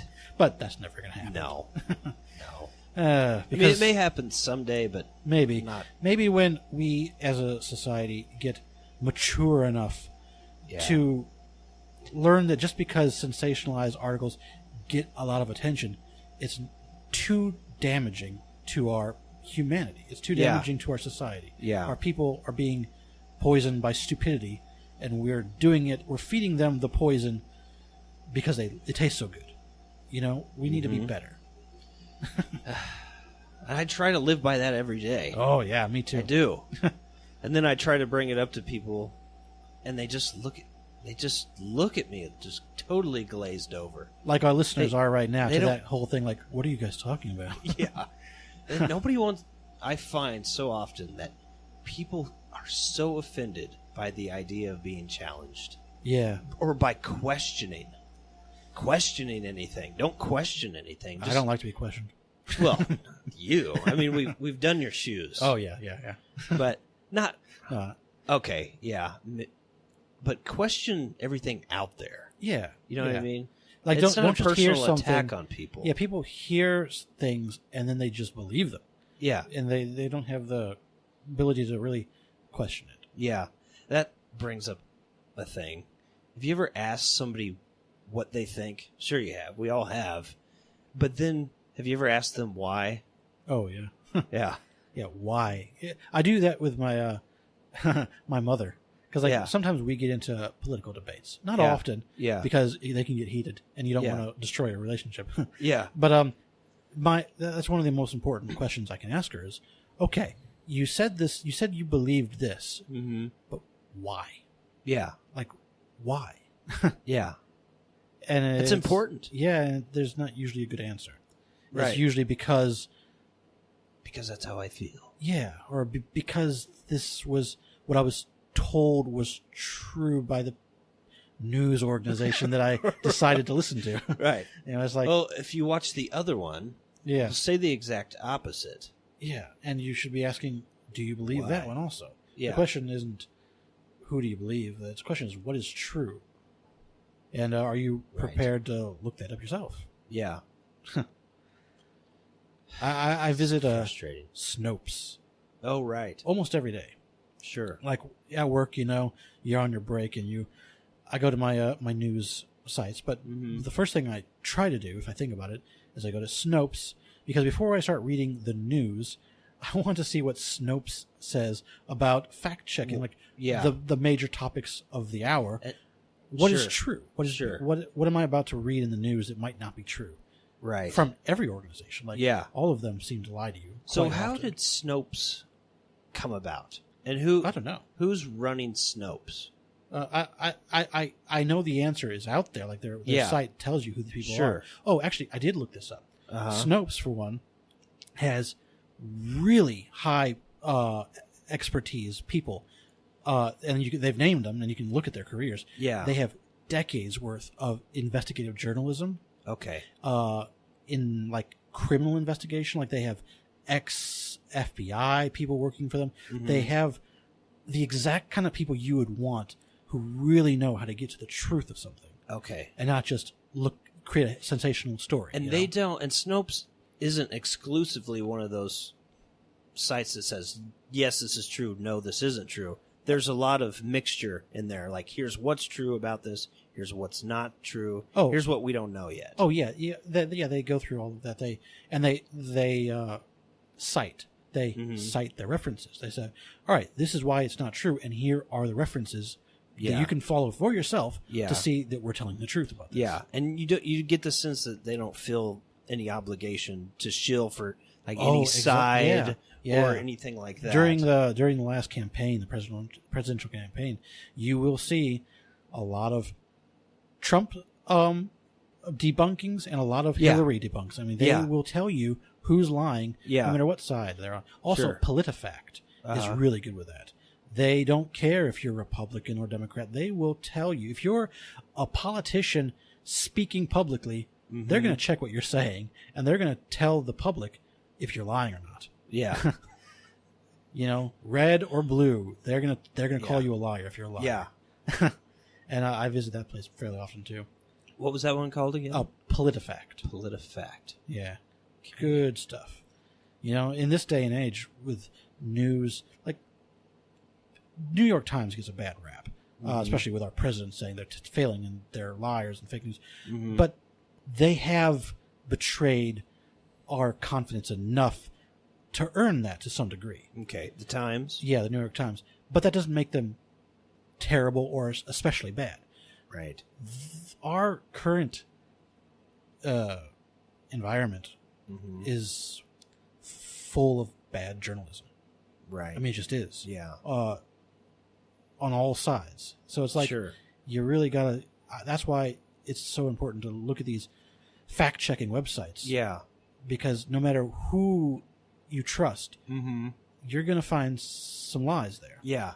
And it's also good to visit the sorts of podcasts that we watch because you're getting discussions. Neutral podcasts that aren't far left and aren't far right. They're somewhere in the middle. They're like, we agree with both sides and we disagree with both sides vastly.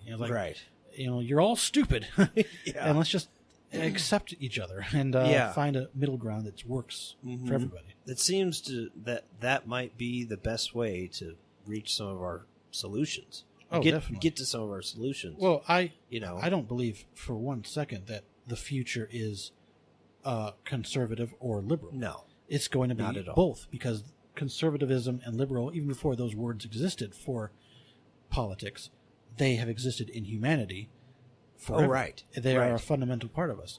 Every society spawned individuals who were conservative or liberal. Right. And they just were. That was who they were. And that's how they saw the world. And they have great value in every society. Sure. And they have their purpose that actually helps it be strong, that society, helps it grow, helps it be safe, helps it develop. And so the future is, of course, going to be strange. The future, of course, is going to be us finally getting over this ridiculousness of calling the other the enemy, Right. And just say, no, we're all... It's so ridiculous. We all got to work together. We should love one another. And the hippies had it right. Yeah. To a degree. They really did in a lot of ways. In a lot of ways they did. Oh, well. That was... Taking more showers, but no.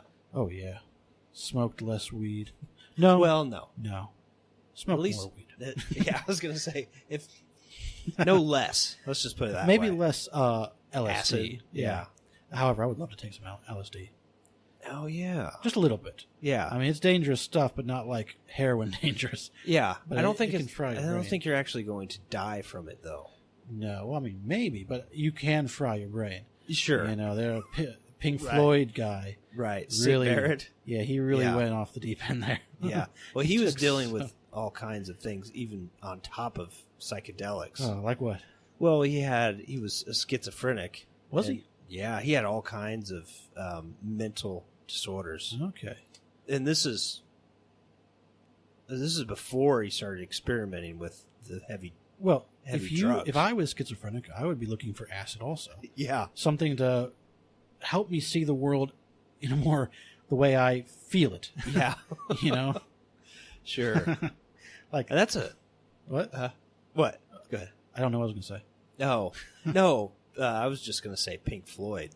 That's a interesting topic to have. Well, just the fact that a lot of their songs are about Syd Barrett. Oh yeah, yeah. And a lot of their Shine albums, On You Crazy Diamond. Yeah, their albums are kind of concept based, but oh yeah.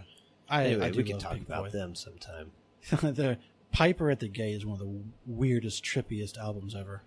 That's one of their early I'm real ones. familiar with that one. Well, that was back was that when a Syd Barrett album? Yeah, that was basically wow. when he was still running things. Wow, he was a crazy creative person, and that album really shows you how crazy Piper he at is. the Gate. Piper at the Gate. Okay. Basically, you can completely understand that he was a schizophrenic, which Uh-huh. you just explained to me, and that he was wasted on LSD and saw the whole Jesus. world in those terms. Didn't he end up in an institution? Probably. I mean, I think he checked himself into one. Yeah, I think he ended up living the rest of his life in one. Maybe. I don't know. Maybe that. not quite. But I know inside of I know his his mental band. ward. His band. He got so far gone that his band just had to They had to stop. Yeah. They just had to not pick him up one day because he wouldn't to bring him into the studio to record. You had to bring him there, Yeah. and Well, they just decided not to do it. One day. I heard that interview where it was kind of just like he was there and then he wasn't. Yeah. It was like they kind of just walked away from the entire relationship. Yeah, well, yeah, because when he was there, he wasn't anymore. That's why that was a problem. Is like even when he was there, he was so zoned out.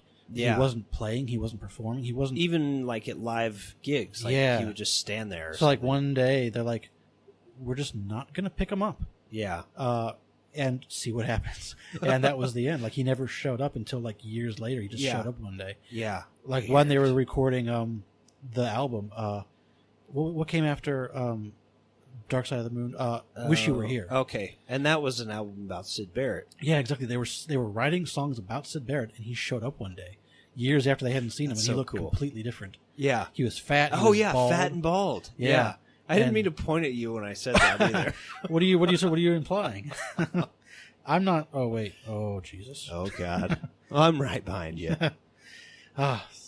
Yeah. But I watched a documentary on them, a few of them. really, I love Pink Floyd, me too. but Syd Barrett definitely was a cautionary tale. Maybe I am glad that I can't find LSD anywhere. Jesus. He's But kind maybe of not. he's kind of the epitome of the eccentric genius. You know what I mean? Yeah. What was it? Rolling Stone had one of those also. What? The eccentric Rolling Geniuses. Stones. Yeah, the Rolling Stone. Oh, sure. Had their I eccentric. thought you were talking about the magazine. Fuck no. Rolling Stone. Well, they did too. Hunter S. Thompson. Oh, right. Yeah. Well, who was in the Stones that was an eccentric I genius? can't remember his name, but he was a very. Is he still alive? No. Okay. No, he died face down in a pool or something like that. Oh, But they had to break him off too.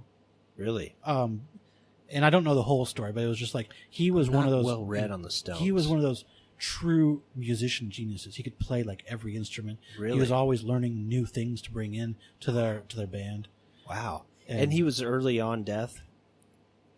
Early on, no, I don't know. I don't know. Did he die in the 60s or 70s or I something? think so. Yeah. But they had to quit him before Okay. that.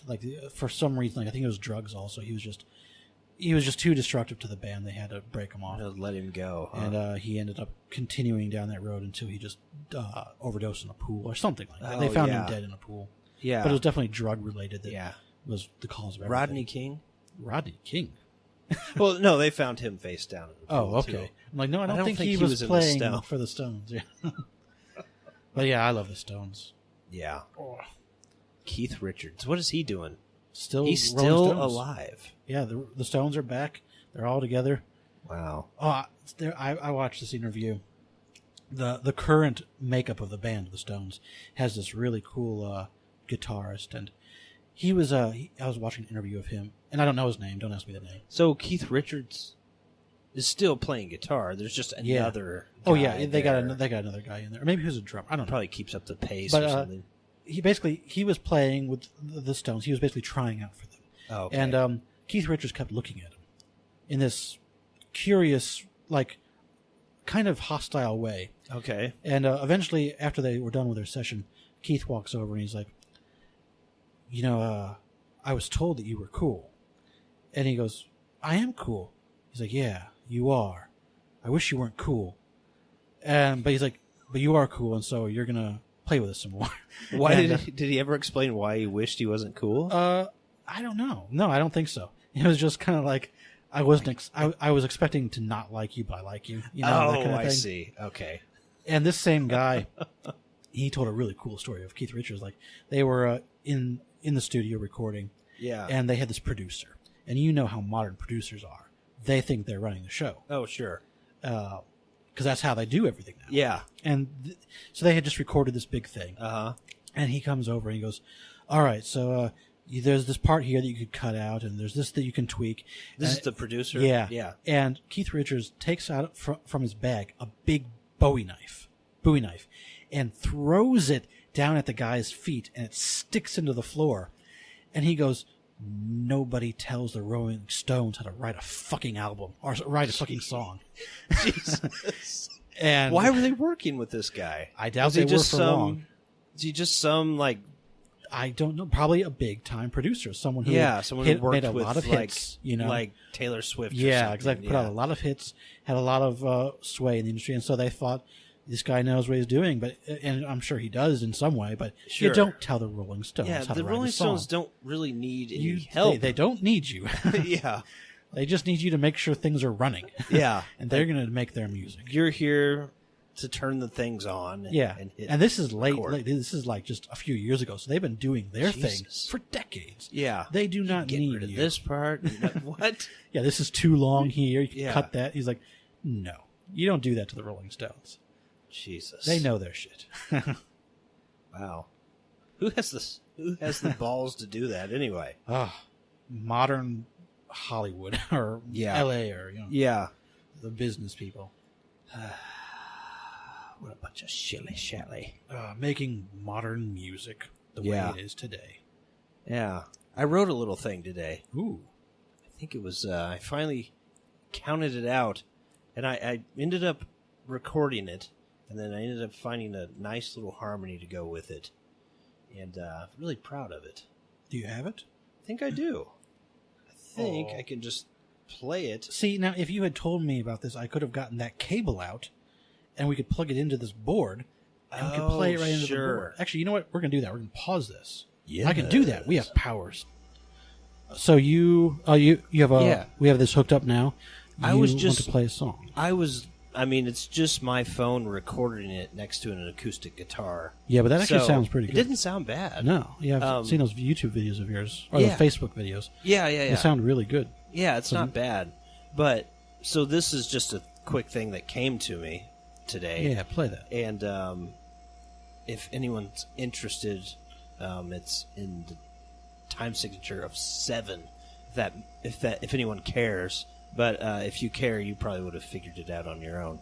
But, Oh boy. Anyway, so it's in D major, but it's kind of an interesting way to play the chord too. So here goes.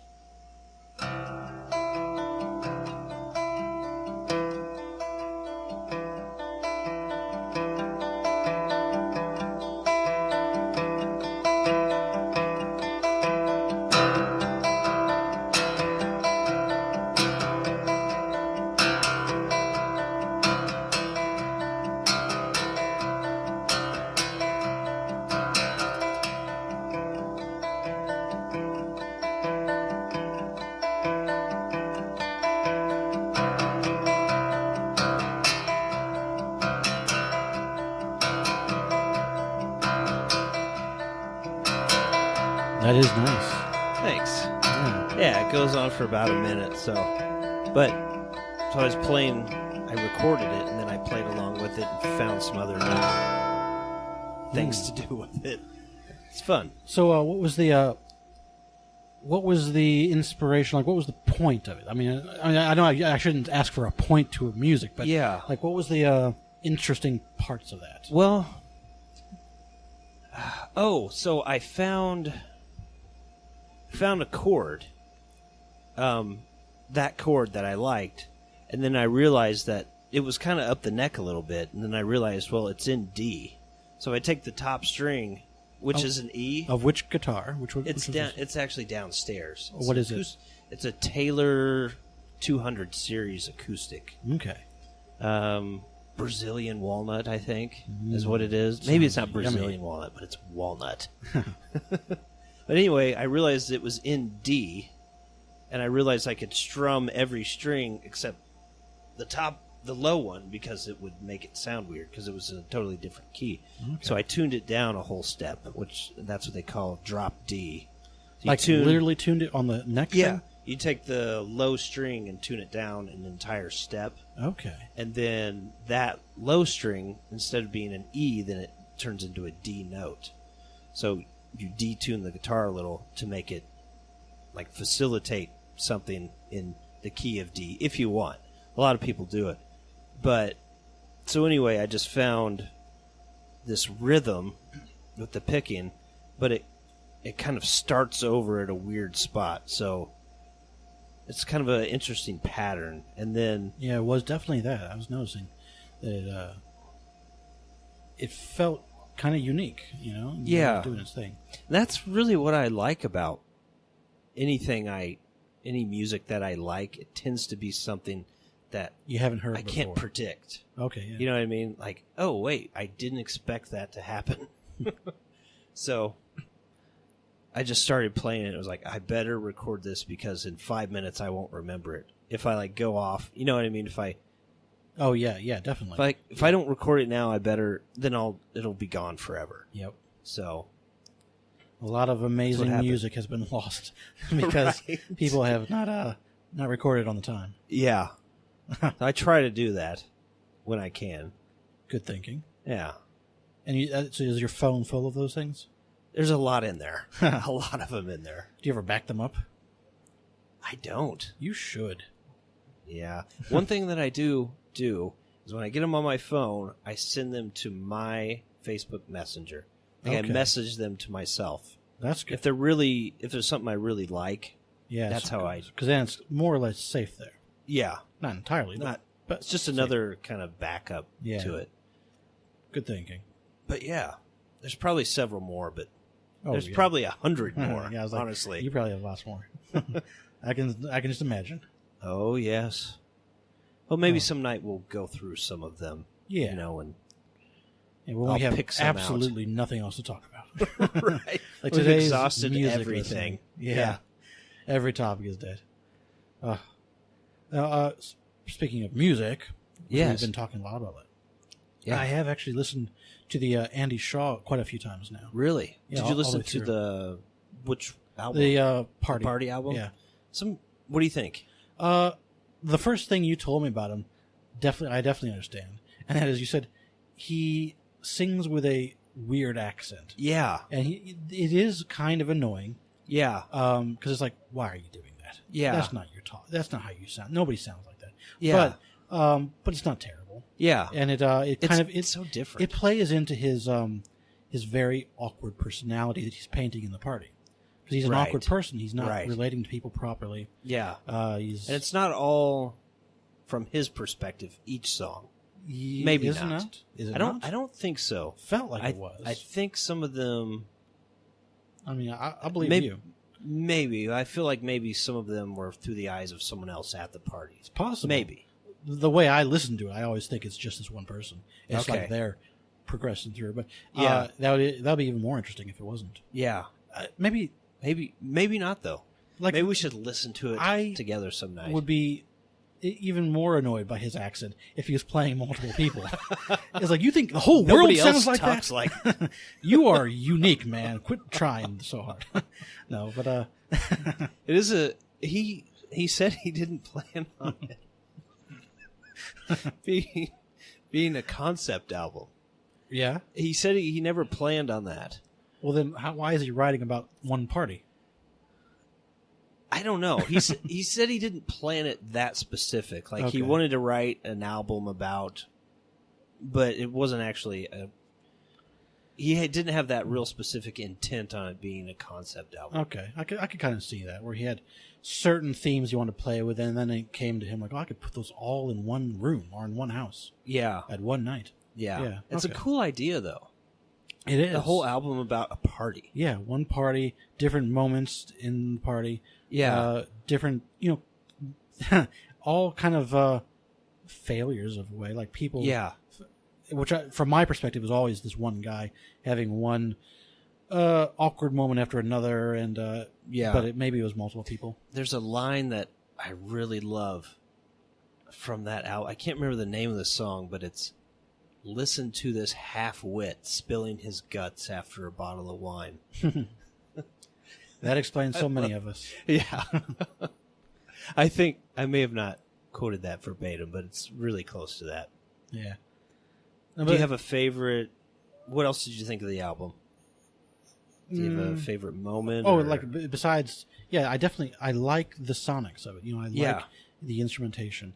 Yeah. I like that there are some really good layers and richness going on there. Yeah. It doesn't sound too compressed or killed. You know what I mean? Like on that level, like on a technical level, it does sound like there's good range, good air. Yeah. Mm-hmm.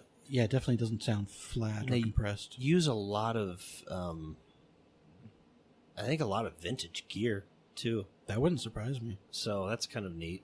Yeah. And we found out that one of my current favorite artists, Nathaniel Radcliffe. Radcliffe? Yes. Radcliffe?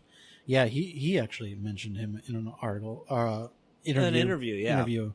That this is one of the things Shaw he's listening to. Is one of he likes him. Yeah, and I like Daniel. Or I do Nathaniel. too. See, yeah. I always think Daniel Radcliffe. I know Daniel. Yeah, but it's Harry Potter. Yeah, but it's Nathaniel Rateliff or something. Yeah. But I listened to that. Was it KEXP that you sent me? I think so. Yeah, which is always pretty. Yeah, much they did gold. some great live music there. Great recording. Yeah, that's I like that band. Thing I wanted to go for when I don't know if you and I think we talked about it. This thing they're doing at my work. Yeah, they're having it's called Listen Local Live, and I wanted to do it in the Black Box Theater and make it similar to the KEXP feel, but nobody else wanted to do it. They thought, who else do you need? Everybody, people. Yeah. Like I need people to show up for my good ideas. Well, no, we're having bands show up, but they don't want to do it in that style. You should show them the style. I did. Oh, they still didn't like it? They wanted it to be coffee shop. Oh, yeah. Okay. They want people to be sitting there and I don't know. And the room that we're doing it in it's just not the right atmosphere. But anyway. Someday. You'll KXP, get what you want. Yeah. Maybe someday you'll even have your own little studio. That would be cool. Yeah. I think probably not here. No, not in this room. No. Even though you could do an acoustic You thing could do some in stuff this in here. room. Yeah. Just so hot. It'd have to be all fall-time shows. All fall Windows time open. Shows. Yeah. We need comfort. Oh, yes. Action jeans. That sort of comfort. Good sidekicks. Yeah. All right, so I'm thinking we're pretty much running. It's probably a wrap on that. Yeah, 2 hours now. 2 hours. Right. What a week. Yeah. All right. God bless you all. I'm starving, actually. I'm hungry. Yeah. All right. We'll see you next time. Butt cheese. Pleasant listeners. Butt cheese.